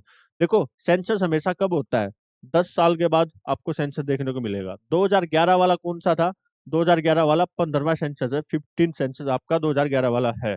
इसके हिसाब से जो फीमेल वर्कफोर्स पार्टिसिपेशन है ना, वो क्या है, उसका परसेंटेज आपको देखने को मिलेगा 25.51%, लगभग 25%। मतलब इसका मतलब समझ रहे हो आप, मतलब जो 100 महिलाएं हैं, उनमें से बस 25 महिलाएं ऐसी हैं जो काम कर रही हैं या फिर काम ढूंढ रही हैं, दोनों को ही वर्कफोर्स में काउंट किया जाएगा। तो 25.5% इसका है। और मेल का लगभग डबल हो जाता है भाई, यही मेल का अगर देखा तो यही लगभग डबल हो जाता है, 53.26% हो जाएगा आपका, 53.26% हो जाएगा। तो ये वर्कफोर्स पार्टिसिपेशन की बात कर रहा है ये। कुछ और इंपॉर्टेंट फैक्ट बताता हूँ आपको सेंसस के बारे में। इंडिया में सबसे पहला जो किसी सिटी का सेंसस हुआ था, वो कब हुआ था, किसी सिटी का पूछा मैंने, शहर का सेंसस हुआ था, कब हुआ था। तो ध्यान रहे, वो हुआ था 1830 में, 1830 में हुआ था। और ये किया गया था ढाका सिटी, जो अभी करंटली कहाँ पे है, बांग्लादेश में देखने को मिलेगी आपको। और इसका जो सेंसस किया था ना, वो ऑफिशियल थे, उनका नाम क्या था, उनका नाम था हेनरी वोल्टर। हेनरी वोल्टर उनका नाम था भाई। तो ये भी एक बार पूछा हुआ क्वेश्चन हेनरी वोल्टर के बारे में, कि सबसे पहले किसी सिटी का भारत में सेंसस करने वाले थे जो, उनका नाम क्या था, तो उनका नाम था हेनरी वोल्टर। 2011 वाला सेंसस 15वां सेंसस है, मैंने ये बात आपको बताई। उसके अलावा पहला सेंसस कब हुआ था, ये तो मैंने सिटी का बताया, 1830 में ढाका का हेनरी वोल्टर ने किया। लेकिन देश का, पूरे देश का सेंसस कब हुआ था, तो ध्यान रहे, वो हुआ था 1872 में, 1872 में आपका फर्स्ट सेंसस हुआ था, फर्स्ट सेंसस, ठीक है। लेकिन इसमें भी एक कमी थी, ये फुल सेंसस नहीं था।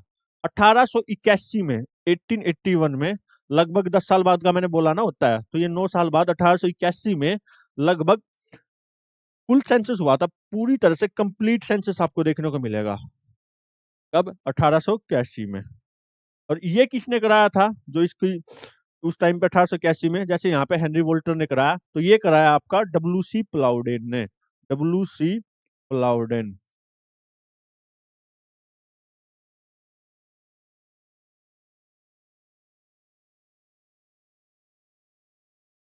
ठीक है, तो प्लाउडेन ने ये कराया था 1881 वाला जो फुल सेंसस था। 2011 के सेंसस के हिसाब से अगर पॉपुलेशन देखें हम अपनी कंट्री की, तो वो कितनी है? लगभग 121 करोड़ है। लेकिन एग्जैक्ट आपको पता होना चाहिए, वो है 1210.6 मिलियन। ठीक है, ये ध्यान रहे, 1210.6 मिलियन ये आपकी एग्जैक्ट पॉपुलेशन है। एक बार यही सवाल पूछ लिया था डायरेक्टली आंसर में देके कि 1210 11, ऐसे बिल्कुल आपको कंफ्यूज करने के हिसाब से दे देगा। तो 1210.6 मिलियन आपकी पॉपुलेशन है। और हिमाचल प्रदेश की बात कर रहे थे हम कि जो विमेन वर्कफोर्स पार्टिसिपेशन है हिमाचल प्रदेश में ज्यादा है। इसके साथ साथ जो रूरल पॉपुलेशन है ना, रूरल पॉपुलेशन है आपकी जो हिमाचल प्रदेश में, वो परसेंटेज के हिसाब से सबसे ज्यादा, अगर किसी स्टेट में परसेंटेज वाइज देखा जाए ना, तो रूरल पॉपुलेशन है, जो गांव में रहने वाले लोग हैं, वो हिमाचल प्रदेश की ज्यादा है। ठीक है, अर्बन डेवलपमेंट उस लेवल का है ही नहीं, तो रूरल पॉपुलेशन सबसे ज्यादा है। ठीक, तो ये कुछ बातें थी। 15वां सेंसस है, 1210.6 मिलियन आपको 2011 सेंसस के हिसाब से हमारी पॉपुलेशन देखने को मिलेगी। डायरेक्ट पूछेगा आपसे ये। ठीक है, और ऑप्शन ऐसे देगा कंफ्यूज करने के हिसाब से कि आप गलती करोगे, यार मेरे को थोड़ा आइडिया तो है, 121 करोड़ के आसपास है, तो एग्जैक्ट याद रखना आपको। और फीमेल का जो टोटल वर्कफोर्स पार्टिसिपेशन है, ये भी पूछ सकता है, आजकल पूछ लेता है ऐसी ऐसी चीजें डिटेल में जाके। सेंसस तो इनका फेवरेट टॉपिक रहता है। तो 25.51%, लगभग 25% हो गया, और मेल का लगभग डबल हो जाएगा, 53.26%।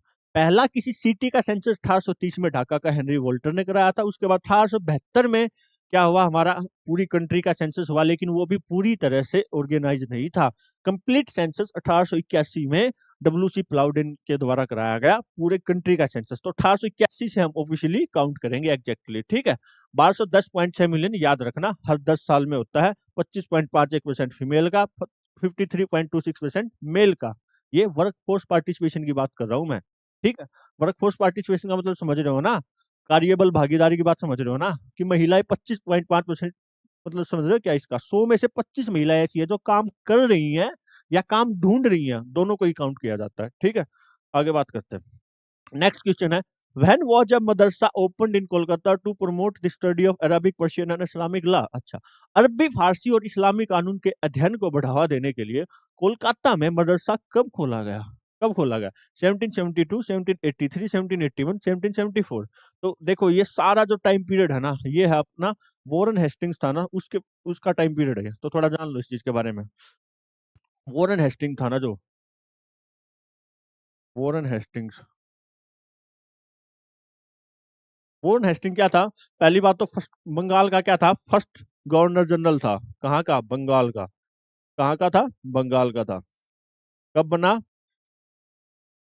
इ- इसका था, पहले गवर्नर बना, फिर गवर्नर जनरल बना। तो इसका टाइम पीरियड क्या था? ये था आपका 1773 से लेकर 1785। तो ये इस टाइम पीरियड की बात चल रही है, जो ये अभी चल रही है इस क्वेश्चन में। ठीक है, तो पहली बात तो ये समझ में आ गई होगी कि जो वॉरेन हेस्टिंग्स था, उसने बनवाया होगा ये मदरसा। ठीक है, गवर्नर बनाइए बंगाल का 1772 में। उसके बाद 1773 में जाके इसको गवर्नर जनरल बना दिया बंगाल का। तो 1773 से 1773 से 1785 से वॉन हेस्टिंग्स क्या रहा? गवर्नर जनरल ऑफ बंगाल रहा। ठीक है, अब मदरसा की बात चल रही है ना, तो मदरसा के बारे में एक और बात बताओ, जो क्वेश्चन बार बार पूछा जाता है एग्जाम में। कौन सा आर्टिकल है, विच आर्टिकल, कौन सा आर्टिकल है जो इसको मदरसा को मतलब माइनॉरिटी जो अपने मदरसा है, जो एजुकेशनल इंस्टीट्यूशन है, वो खोल सकते हैं? तो आर्टिकल 30 है वो। ये भी पूछा जाता है एग्जाम में, फेवरेट क्वेश्चन में एक है ये भाई, आर्टिकल 30 है।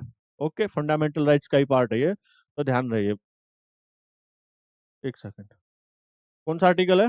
तो ये है आर्टिकल आपका 30।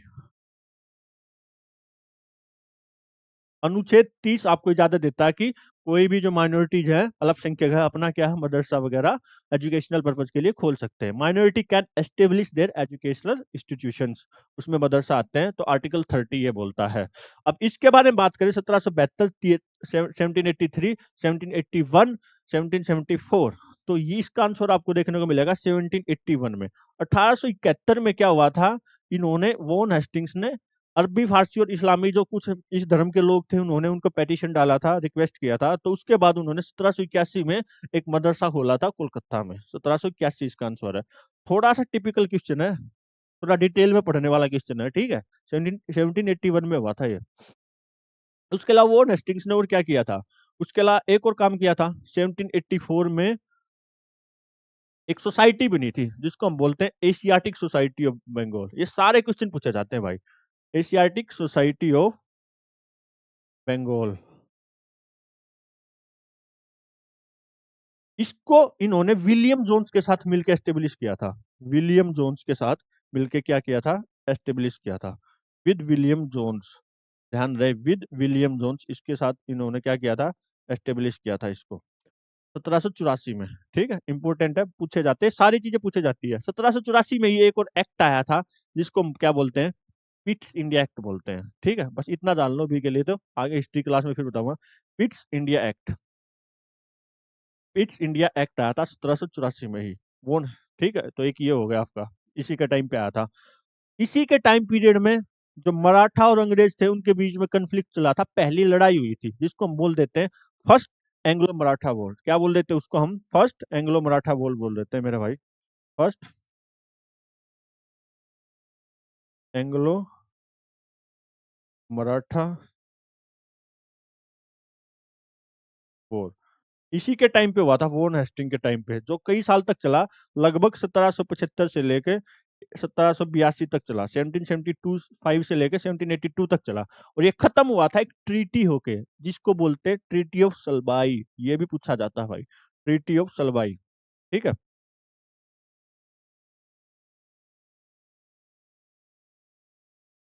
Treaty of Salbai. ठीक है, तो इसके बारे में रहा।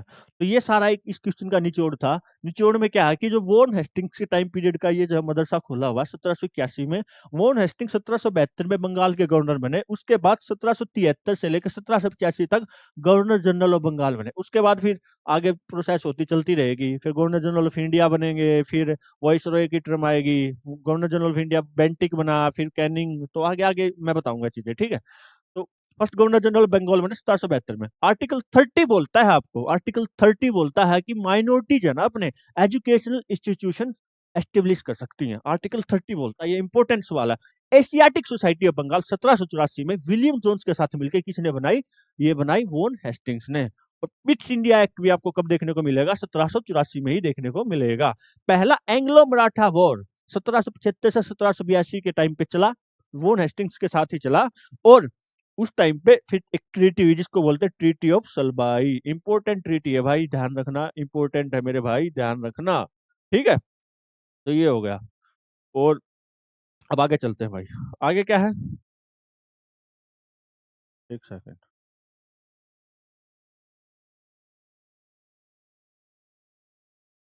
हाँ, ये क्वेश्चन है, विच आर्टिकल ऑफ द, ये one of the typical question था शिफ्ट का, थोड़ा सा टफ क्वेश्चन था। जिन्होंने बहुत अच्छे से डिटेल में आर्टिकल पढ़ रखे वही इसको कर सकते हैं। हालांकि इसमें दो ऑप्शन अपने आप एलिमिनेट हो रहे हैं जिन्होंने थोड़ा बेटर वे में पढ़ा है। अब देखते हो क्वेश्चन के बारे में। Which article of the constitution explain that the executive power of every state shall be so exercised as not to impede or prejudice the exercise of the executive power of the union। ये बोल रहा है कि जो executive power है ना union की, और एक स्टेट की एग्जीक्यूटिव पावर है, तो स्टेट को अपनी एग्जीक्यूटिव पावर को, कार्यकारी शक्ति को इस तरीके से एग्जीक्यूट करना चाहिए कि जो सेंटर की एग्जीक्यूटिव पावर है ना, सेंटर की कार्यकारी शक्ति है, उसमें बाधा उत्पन्न ना हो। ठीक है, they should not be any kind of impediments, उसमें कोई भी एक बाधा ना हो। ठीक है, तो ये बोल रहा है ये सवाल, बस इतना ही करक्स है इस सवाल का। और आगे भी है कुछ, देख लो। And the executive power of the union shall extend to the giving of such direction to a state as many appear to the government of India to be necessary for that. फिर आगे बोल रहा है कि भाई इसी के regarding executive power जो यूनियन की है वो स्टेट को डायरेक्शन भी दे सकते हैं। तो ये स्टेट से रिलेटेड डायरेक्शन है, वो मतलब स्टेट और सेंटर के बीच में जो रिलेशन है ना, वहां से ये आर्टिकल पूछा गया। अब किसी को पता है कि सेंटर और स्टेट के बीच में रिलेशन कौन से पार्ट में आती है, तो पार्ट 11 में आती है। ध्यान रहे, चार ऑप्शन दिया इसने, पार्ट 11 है जो हमारा, पार्ट क्या है, पार्ट 11। इसमें क्या आती है आपकी, इसमें आपकी आती है सेंटर और स्टेट के बीच में रिलेशनशिप, ठीक है, सेंटर स्टेट रिलेशनशिप है, इसके बीच वो आता है आपका।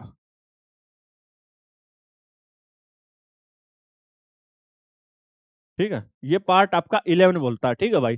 और ये जो चलता है आपका कौन से आर्टिकल से चलता है, आर्टिकल 245 से लेके आर्टिकल 263 तक चलता है, आर्टिकल 245 से लेके 263 तक चलता है। इसके भी दो चैप्टर है मेरे भाई, दो चैप्टर हैं। एक पहला जो चैप्टर है, चैप्टर नंबर 1 है, वो चलेगा आपका आर्टिकल 245 से लेके 255 तक, ठीक है।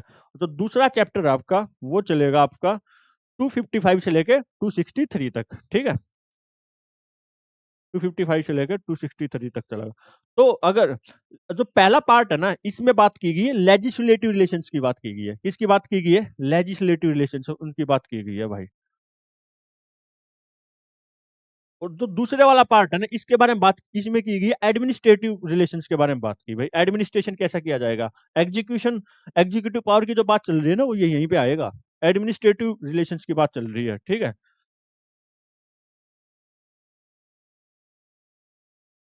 तो दो पार्ट में ये 245 से 255, 255 से 263। तो देखो चार ऑप्शन दिए थे इसने, आर्टिकल 123 ये तो हट ही जाएगा। इसमें क्या है, प्रेसिडेंट ऑर्डिनेंस पास कर सकता है, ये पावर दी गई है, तो ये हट जाएगा आपका, ठीक है, आर्टिकल 123। उसके अलावा 200, अगर आपको पार्ट 11 में पता है कि दो पार्ट चैप्टर होते हैं, एक चैप्टर 1 एक चैप्टर 2, 245 से 55 तक लेजिस्लेटिव, 255 से 263 तक एडमिनिस्ट्रेटिव।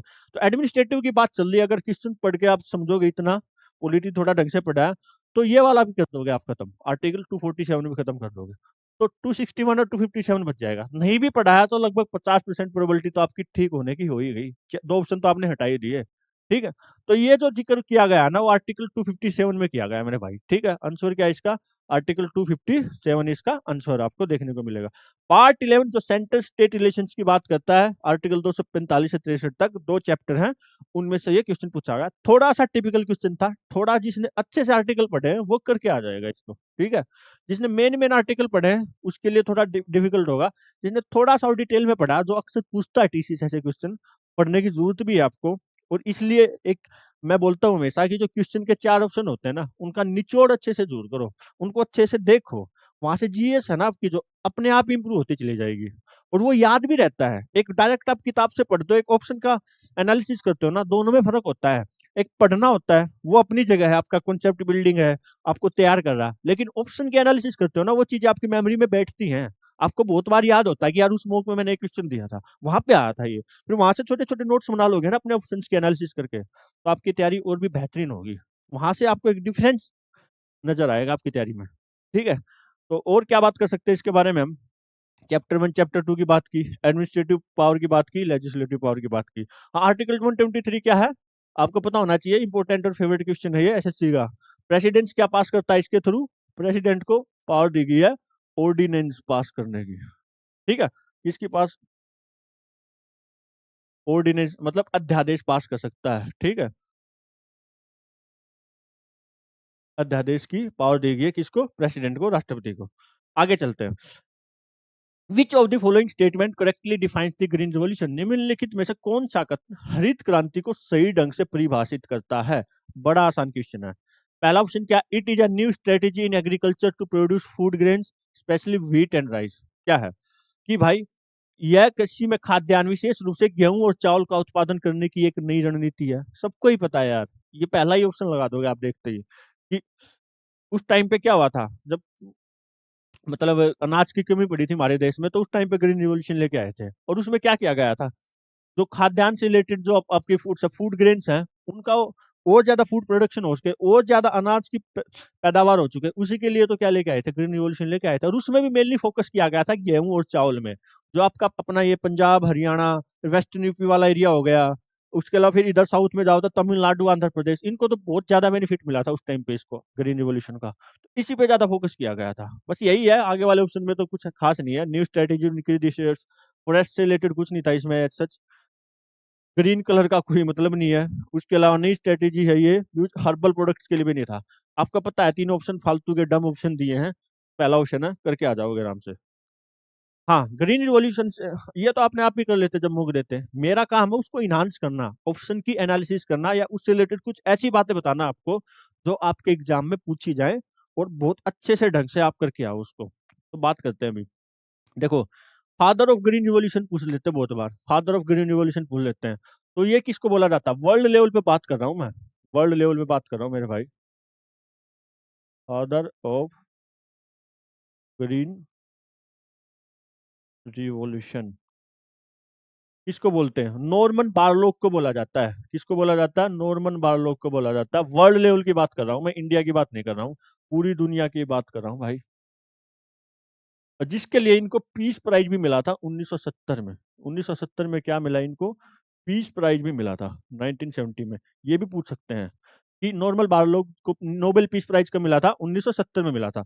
अगर हम बात करें इंडिया की, भारत की, तो वहां पे कौन है? भारत, इंडिया में कौन है? किसको बोला जाता है? तो इंडिया में बोला जाता है एम एस स्वामीनाथन का। स्वामीनाथन रिपोर्ट के बारे में आप बहुत बार न्यूज में पढ़ते होंगे। किसानों की मांग रहती है कि भाई स्वामीनाथन रिपोर्ट को लागू किया जाए। तो उनको बोला जाता है क्या? एम एस स्वामीनाथन को क्या बोला जाता है? फादर ऑफ ग्रीन रिवॉल्यूशन बोलते हैं इंडिया में, ठीक है। एक तो ये दो चीजें होगी, एम एस स्वामीनाथन, ठीक है। उसके अलावा इंडिया में जो ग्रीन रिवॉल्यूशन था उसका टाइम पीरियड क्या था? कब स्टार्ट हुआ था? तो 1960s में हुआ था ये, लगभग 1960 से लेके 1970 तक ये फेज चला था। मतलब स्टार्टिंग पीरियड था इसका जब ये शुरू किया गया था। उस टाइम पे 5 ईयर प्लान कौन सा था? पूछ सकते हैं कि ग्रीन रिवॉल्यूशन कौन से 5 ईयर प्लान में शुरू किया गया था? तो ध्यान रहे, वो था आपका third 5 year plan. Third 5 year plan था आपका वो, ठीक है। थर्ड 5 ईयर प्लान था। तीसरा 5 ईयर प्लान था आपको, जहां पर ग्रीन रिवॉल्यूशन को शुरू किया गया था। उसके उसमें यूज क्या किया गया भाई? हाई यील्डिंग वैरायटी थी ना जो सीड्स की, जो सीड्स हैं, बीज होते हैं अपने जो, उनकी कौन सी वैरायटी यूज की गई? उसकी यूज की गई आपकी हाई यील्डिंग वैरायटी। मतलब हाई यील्डिंग यील्ड मतलब ज्यादा आपकी पैदावार मिले, वो ऐसी वैरायटीज की यूज की गई। और मेनली इसका जो फायदा हुआ था वो कहाँ पे हुआ था? पंजाब, हरियाणा, उसके अलावा आंध्र प्रदेश साउथ में जाओ, तमिलनाडु साउथ में जाओ, और आपका वेस्टर्न यूपी भी देखा जाए आपका, तो यहाँ पे इसका सबसे ज्यादा बेनिफिट देखने को मिला था, ठीक है, इन स्टेट्स में। और चावल और गेहूं की जो पैदावार थी उस पर ज्यादा फोकस किया गया था। और इस ग्रीन रिवॉल्यूशन के लिए ना, इंदिरा गांधी थी जो हमारी प्राइम मिनिस्टर थी उस टाइम पे, उन्होंने 1968 में, ये सवाल पूछा भी हुआ है, 1968 में एक स्टैंप लॉन्च की थी, जिसको पता क्या बोलते हैं? उसको बोलते हैं हम व्हीट रिवॉल्यूशन, ठीक है। उस स्टैंप का ही नाम क्या था? Wheat revolution,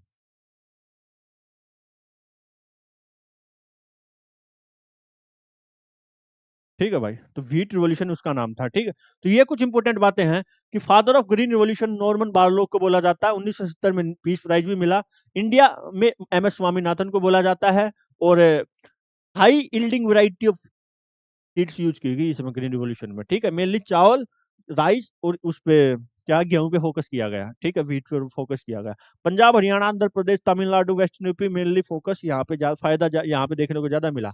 third 5 year plan था जहाँ पे ग्रीन रिवॉल्यूशन को क्या किया गया था? लॉन्च किया गया था। और एक इनिशियल स्टेज में सक्सेसफुल बनाने की कोशिश की गई, और फिर ये बाद में इसका काफी फायदा भी देखने को मिला। आगे बात करते हैं। In the year 1952, who among the following lent his voice for the film Amar Bhopali? ये फिल्म थी भाई अमर Bhupali, which was being produced in 2 languages simultaneously and sang in both Bengali and Marathi. अच्छा, एक फिल्म आई थी 1952 में जिसमें, जिसका नाम था अमर भूपाली। इसके लिए अपनी आवाज दी थी इन्होंने, ये जो इनमें से एक होगा कोई, जो एक साथ दो भाषाओं में बनाई जा रही थी, और उन्होंने बंगाली और मराठी दोनों में गाया, गाया भी दोनों में गया था इसमें, बंगाली और मराठी में। देखो ये बड़ा ही बहुत टिपिकल और इरेलीवेंट क्वेश्चन लगा भाई मेरे को, तो ये इरेलीवेंट क्वेश्चन है। कोई करंट अफेयर में इनसे रिलेटेड कुछ आया होगा और इन्होंने उठा लिया होगा, मेरे को पता है। मैं बहुत बार रिसर्च करता था तो मेरे को पता है, द हिंदू वगैरह में किसी के ऊपर एक प्रॉपर आर्टिकल बना, वहीं से उठा देते हैं और कॉपी पेस्ट करके क्वेश्चन बना देते हैं, ठीक है। तो एक इरेलीवेंट क्वेश्चन है मेरे हिसाब से ये, कि इनके बारे में कुछ करंट अफेयर में चल रहा है तो वो पूछो ना। अब उनसे रिलेटेड उनकी किस किस के बारे में पढ़ोगे भाई? तो इरेलीवेंट क्वेश्चन है मेरे हिसाब से। लेकिन इसका आंसर क्या है? मन्ना डे आंसर इसका, ठीक है। मन्ना डे ने इसमें दोनों भाषाओं में गाया था, बंगाली और मराठी में भी। और मन्ना डे के बारे में एक बात याद रखना, 2007 था ना जो, 2007 था, उस टाइम पे इनको एक अवार्ड मिला जो फिल्म इंडस्ट्री का सबसे बड़ा अवार्ड भी माना जाता है, दादा साहब फाल्के अवार्ड, ठीक है। दादा साहेब फाल्के अवार्ड मिला इनको, ठीक है। दादा साहेब फाल्के अवार्ड मिला।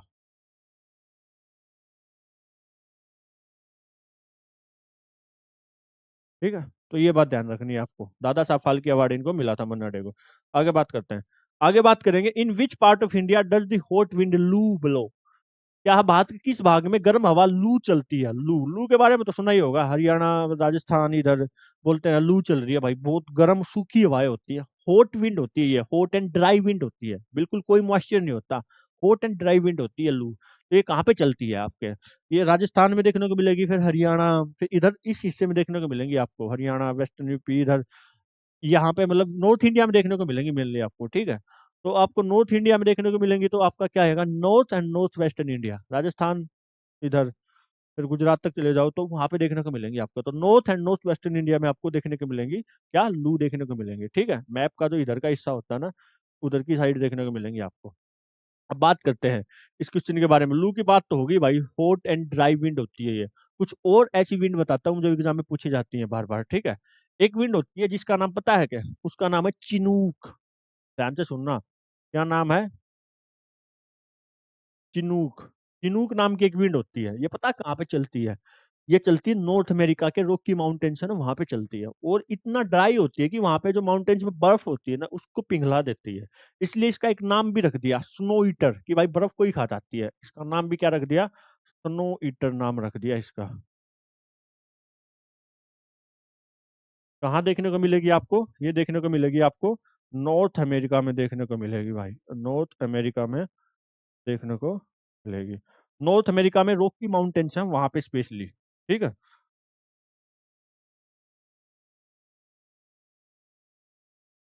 रॉकी माउंटेन्स में देखने को मिलेगी। ये पूछ लेते हैं भाई, चिनूक कैसी विंड है ये? हाँ, एक और बात है, कैसी है? ड्राई है विंड है, ड्राई एंड हॉट विंड है, मतलब गर्म है। दो टाइप की पढ़ते हैं, हॉट एंड कोल्ड पढ़ते हैं, तो हॉट विंड है ये चिनूक। स्नो ईटर बोलते हैं क्योंकि बर्फ को पिघला देती है। तो ये हो गया आपका चिनूक के बारे में। उसके अलावा एक और इम्पोर्टेंट जो पूछते हैं आपसे बार बार, वो है सिरोक्को। ये भी हॉट विंड है, सिरोक्को।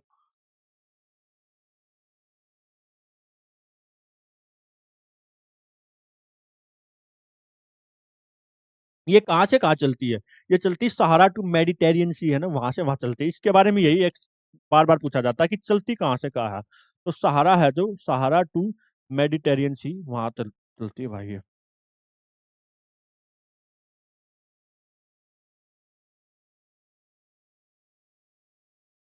तो सहारा टू मेडिटेरियन सी वहां चलती है ये, ठीक है। तो इसके बारे में पूछ लेते हैं कि सिरोक्को विंड्स है जो हॉट विंड है, वो कहाँ से कहाँ चलती हैं? तो सहारा टू मेडिटेरियन सी ये आपको देखने को मिलेंगी। उसके अलावा एक और कुछ बता देता हूँ आपको। यूरोप की, नॉर्थ अमेरिका की बात होगी, फिर ये अफ्रीका की बात हो गई। उसके अलावा बात करते हैं हम यूरोप की। यूरोप के बारे में बात करें हम, यूरोप, तो यहाँ पे इंपोर्टेंट माउंटेन्स है एल्प्स माउंटेन। एल्प्स माउंटेन में वहां पे चलती है एक विंड, बड़ी पॉपुलर विंड है। ये भी हॉट विंड ही है, और उसका नाम क्या है? फोहन विंड। हिंदी में बोलूँ तो फोहन विंड। ये भी क्या है? हॉट है भाई।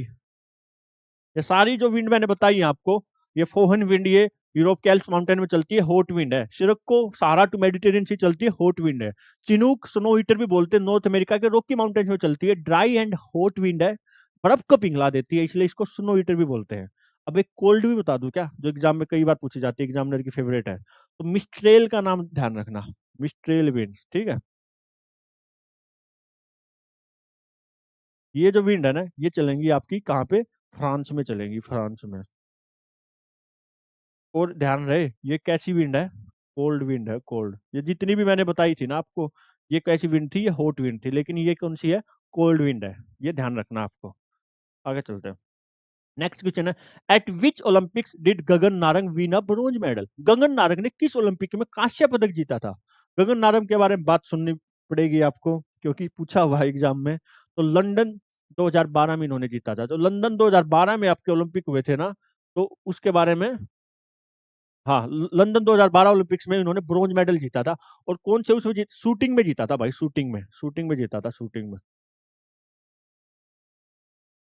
शूटिंग का एक इवेंट होता है, air, 10 metre air rifle event होता है, हाँ, 10 मीटर एयर राइफल इवेंट होता है,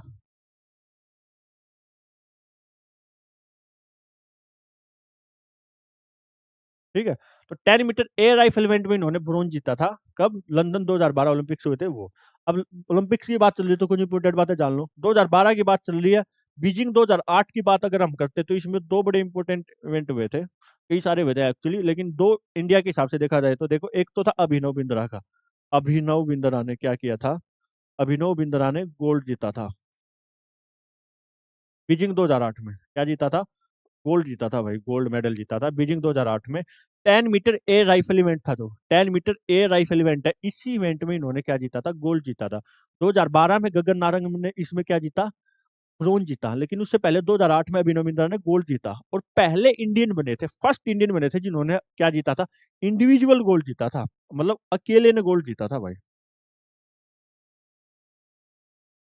ठीक है, पहले इंडियन बने थे जिन्होंने इंडिविजुअल गोल्ड जीता था। और 2008 में ही जो बॉक्सर हैं हरियाणा के भिवानी के, क्या नाम है? विजेंदर सिंह, इन्होंने बॉक्सिंग में जीता था। कौन सा मेडल जीता था? ब्रोंज जीता था, ब्रोंज। ब्रोंज मेडल जीता था। ठीक है, विजेंदर सिंह ने बॉक्सिंग में ब्रोंज जीता था 2008 में ही। ठीक है, ये भी इंपॉर्टेंट बात है। पहले बॉक्सर बने थे, ये फर्स्ट बॉक्सर बने थे जिन्होंने ओलंपिक में इंडिया की तरफ से क्या जीता था? कोई मेडल जीता था। और वो मेडल कौन सा था?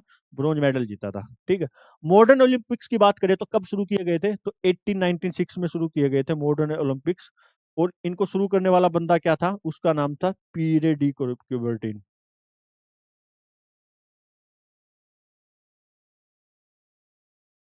पीरियड इक्विटी 1896 में इसने शुरू किए थे। भारत ने उस टाइम पे तो ब्रिटिश थे, तो उस टाइम पे इंडिया ने पहली बार पार्टिसिपेट कब किया? 1900 में। भारत ने 1900 में पार्टिसिपेट किया पहली बार ओलंपिक्स में। पीरियड इक्विटी ने 1896 में क्या किया? इनको ओलंपिक्स को पहली बार मॉडर्न ओलंपिक्स को शुरू किया गया था। उसके अलावा भाई शूटिंग में लंदन में 2012 में गगन नारंग ने जीता, मैंने बताया आपको। 2008 बीजिंग में अभिनव बिंद्रा ने गोल्ड जीता। इंडिविजुअल जीतने वाले, अपना इंडिविजुअल गोल्ड जीतने वाले पहले बने थे अभिनव बिंद्रा। और विजेंदर सिंह बॉक्सिंग में जीतने वाले पहले बॉक्सर बने थे जिन्होंने ब्रॉन्ज मेडल जीता वहां पे। कौन सा मेडल जीता? ब्रॉन्ज। 2008 बीजिंग की बात चल रही है ये। ठीक है, अब बात करते हैं और कुछ बात। हाँ, 2024 पेरिस ओलंपिक्स हुए थे जो, 2024 पेरिस ओलंपिक्स हुए थे जो, उसमें भारत ने कितने मेडल जीते हैं ये पूछ सकता है। भारत ने कितने मेडल जीते? तो ध्यान रहे, एक मेडल तो जीता है सिल्वर, और 5 मेडल जीते हैं ब्रोंज। एक मेडल क्या जीता है? सिल्वर, और 5 जीते हैं क्या? ब्रोंज जीते हैं। ठीक है, और 2024 में तो पेरिस में हुए। 2028 आएगा, जो 2028 आएगा उसमें कहाँ पे किया जाएगा? 2028 में कहाँ पे किया जाएगा? तो ध्यान रहे, लॉस एंजलास में किया जाएगा। ठीक है, लॉस एंजलास में किया जाएगा। कहाँ पे? यूएस में, यूनाइटेड स्टेट्स अमेरिका में इसको क्या किया जाएगा? ऑर्गेनाइज किया जाएगा 2028 के लिए। 2028 ये सारी बात चल रही है समर ओलंपिक्स की। इनकी बात चल रही है समर ओलंपिक्स, जो सबसे मेन इवेंट होता है ओलंपिक्स का, समर ओलंपिक्स, उनकी बात चल रही है। अगर हम बात करें विंटर ओलंपिक्स की, तो विंटर ओलंपिक्स भी होंगे। कब होंगे? 2026 में। दो दो साल का गैप रहता है, तो 2026 में होंगे। ठीक है, तो 2026 में कौन होस्ट करने जा रहा है विंटर ओलंपिक्स को? देखो, इनको होस्ट करेगा इटली में। इटली होस्ट करेगा इनको भाई, इटली होस्ट करेगा। और इटली के मेनली दो शहर होस्ट करेंगे इनको। दो शहर, दो दो सिटी है मेनली, वो होस्ट करेंगी। एक तो मिलान। मिलान के बारे में तो सुना होगा, फैशन के लिए जानी जाती है। मिलान, और एक कोर्टिना। ये दो, ये दो शहर हैं जो इनको होस्ट करने वाले हैं विंटर ओलंपिक्स 2026 को। इसलिए इन ओलंपिक्स को हम क्या बोल रहे हैं? मिलान कोशियन ओलंपिक्स भी बोल देते हैं। 2026 वाले जो विंटर ओलंपिक्स हैं, इनको हम क्या बोल देते हैं? मिलान कोशियन ओलंपिक्स भी बोल देंगे। ठीक है, तो ये वो ध्यान रखना आपको। 2028 वाले लॉस एंजलस यूएस में होंगे। 2026 में जो विंटर ओलंपिक्स में होंगे वो इटली में होंगे। दो शहरों में होंगे मेनली, मिलान और कोर्टिना में। मिलान कोशियन ओलंपिक्स भी इसलिए इनको बोल देंगे हम 2026 वाले जो ओलंपिक्स होंगे विंटर ओलंपिक्स। तो ये सारी बातें थी भाई, ये सारी। गगन नारंग ने 2012 में ब्रोंज मेडल जीता। फिर उसके अलावा एयर राइफल इवेंट में जीता था। अभिनव बिंद्रा ने 2008 में गोल्ड जीता। पहले इंडिविजुअल बने विजेंदर सिंह ने बॉक्सिंग में जीता, ब्रोंज जीता। 1896 में पीरे डी कुबर्टी ने क्या किया? अपना पहले मॉडर्न ओलंपिक्स था उनको शुरू किया था। फिर एक क्वेश्चन में अपना ये कुछ डिटेल्स मैंने बताई आपको, ध्यान रखनी है कि सिर्फ को सहारा टू मेडिटेरियन ये हवाएं चलती हैं, हॉट विंड होती हैं। यूरोप के एल्प्स माउंटेन में आपको फोहन देखने को मिलेंगी। नॉर्थ अमेरिका में आपको देखने को मिलेंगी चिनूक, जिनको स्नो ईटर भी बोलते हैं, रॉकी माउंटेन्स में देखने को मिलेंगी। एक कोल्ड विंड मैंने आपको बताई फ्रांस में चलती है, जिसको मिस्ट्रेल भी बोलते हैं। क्या बोलते हैं? मिस्ट्रेल बोलते हैं। बड़ी इंपॉर्टेंट है। लू के बारे में मैंने बताई, नॉर्थ और नॉर्थ वेस्ट इंडिया में चलता है। उसके अलावा 1952 में, ये थोड़ा इरेलीवेंट क्वेश्चन था, बस 2007 में मन्ना डे को दादा साहब फाल्के अवार्ड मिला था। ये इंपॉर्टेंट है, ये ध्यान रख लेना। और कुछ बातें, हाँ, फादर ऑफ ग्रीन रिवॉल्यूशन मैंने बताया आपको, नॉर्मन बारलोग, जिनको नोबेल पीस प्राइज मिला 1970 में। इंडिया में एम एस स्वामीनाथन है। 1960 से 70 के बीच में ग्रीन रिवॉल्यूशन चला। पंजाब, हरियाणा, वेस्टर्न यूपी, तमिलनाडु, आंध्र प्रदेश, वहां पे इसका ज्यादा इफेक्ट देखने को मिला। राइस एंड व्हीट पे ज्यादा फोकस किया गया और high yielding variety of seeds है वो यूज की गई। 1968 में इंदिरा गांधी जो प्राइम मिनिस्टर थी, उन्होंने व्हीट रिवॉल्यूशन नाम की एक स्टैम्प भी लॉन्च की। और और क्या बात की? हाँ, व्हीट रिवॉल्यूशन के बात की। आर्टिकल के बारे में बात की, आर्टिकल 257 के बारे में बताया। आर्टिकल 123 ऑर्डिनेंस पास करता है। फिर ये पार्ट 11 सेंटर स्टेट रिलेशंस की बात बताता है। 2 चैप्टर होते हैं, 245 और 255, जिसमें लेजिस्लेटिव पावर की बात होती है। उसके अलावा 265 से 55 से 63 तक क्या चलेगा आपका? एडमिनिस्ट्रेटिव पावर चलेगी। यहीं से क्वेश्चन पूछा गया था निकाल के 257 आर्टिकल से, ठीक है, जिसमें ये जो पूरा क्वेश्चन है वो बनता है कि बाधा उत्पन्न नहीं कर सकती। स्टेट की जो एग्जीक्यूटिव पावर है, सेंटर को एग्जीक्यूट करने में बाधा उत्पन्न नहीं कर सकती। बस यही था ये। और फिर अरबी फारसी और इस्लामी कानून के अध्ययन के लिए मदरसा खोला गया था 1781 में वॉन हेस्टिंग्स के द्वारा। 1772 में ये बंगाल का गवर्नर बना। 1773 से 85 क्या रहा? ये गवर्नर जनरल ऑफ बंगाल रहा। और उसके अलावा इसने और कुछ जो इसके टाइम पे इवेंट है वो क्या थे? 1784 में इन्होंने एशियाटिक सोसाइटी ऑफ बंगाल को एस्टेब्लिश किया विलियम जोन्स के साथ मिलकर। पिट्स इंडिया एक्ट इसके टाइम पे आया। और फर्स्ट एंग्लो मराठा वार इसके टाइम पे हुआ 1775 से 1782 के टाइम पे, जिसमें ट्रीटी ऑफ सलवाई भी हुई हमारी। कौन सी हुई? ट्रीटी ऑफ सलवाई हुई। आर्टिकल 30 क्या बोलता है? कि भाई माइनॉरिटीज अपने एजुकेशनल इंस्टीट्यूशन को एस्टेब्लिश कर सकते हैं। ये था। सेंसस के बारे में बात की हमने कि भाई जो वुमेन का वर्क फोर्स पार्टिसिपेशन है सबसे ज्यादा परसेंटेज के हिसाब से किसमें? हिमाचल प्रदेश में। हिमाचल प्रदेश ही वो स्टेट है जिसमें परसेंटेज के हिसाब से रूरल पॉपुलेशन है, जो ग्रामीण है, वो सबसे ज्यादा है। ठीक है, हिमाचल प्रदेश के बारे में 2011 में 15वां सेंसस हुआ था। किसी सिटी का सबसे पहले कब हुआ था? तो ढाका का 1830 में किया था हेनरी वोल्टर ने। उसके बाद 1830 में तो इसका क्या था, लेकिन उसके बाद 1872 में फर्स्ट सेंसस इंडिया में हुआ था, वो भी कंप्लीट नहीं हुआ था। 1881 में 1881 में कंप्लीट सेंसस किया, डब्ल्यूसी प्लाउडेन ने किया। और 1210.6 मिलियन आपका क्या है परसेंट पॉपुलेशन टोटल देखने को मिलेगा 2011 के सेंसस के हिसाब से भारत में। और क्या बात हुई? हाँ, फिर ये जेट स्ट्रीम्स के बारे में बात किया मैंने, ईस्टर्ली जेट स्ट्रीम्स के बारे में बात किया कि भाई 10 से 20 डिग्री नॉर्थ के का जो ये लैटिट्यूड होता है ना, उस रेंज में ये चलती है, ईस्ट टू वेस्ट चलती हैं। ट्रॉपिकल ईस्टर्ली जेट इनको बोलते हैं। ईस्ट टू वेस्ट चलती है, लगभग 15 किलोमीटर अर्थ के सरफेस से हाइट पे चलती हैं ये। ठीक है, और जो बे ऑफ बंगाल में साइक्लोन्स होते हैं उनको आने में एक इनका मेन रोल होता है। ये इसी के साथ साथ क्या है, आपका जो चैप्टर है वो खत्म हो जाता है। ये चैप्टर मतलब ये जो शिफ्ट है इसका एक प्रॉपर एनालिसिस है, ये खत्म हो जाता है। ये 9 सितंबर की सेकंड शिफ्ट थी। अभी थर्ड शिफ्ट के साथ आऊंगा, ऐसे ही प्रॉपर एनालिसिस कराऊंगा। और भाई जितने भी क्वेश्चन करा रहा हूँ उसके साथ साथ 5 5 7 7 10 क्वेश्चन एक्स्ट्रा करा रहा हूँ जो एग्जाम में पूछे जाते हैं। तो एक प्रॉपर एनालिसिस आपको देखने को मिलेगी, एग्जाम ओरिएंटेड देखने को मिलेगी। आप इस चैनल को तब तक सब्सक्राइब कर लो। और अपने जो दोस्त हैं जो आपकी तैयारी कर रहे हैं, जो सीरियस तैयारी करना चाहते हैं, उनके साथ इस चैनल को शेयर करो। आपको इसी के साथ साथ एक अच्छा जो रेलिवेंट कंटेंट है ना वो देखने को मिलेगा। तो मिलते हैं नेक्स्ट वीडियो में, तब तक अपना ध्यान रखें, ख्याल रखें। Bye bye everyone.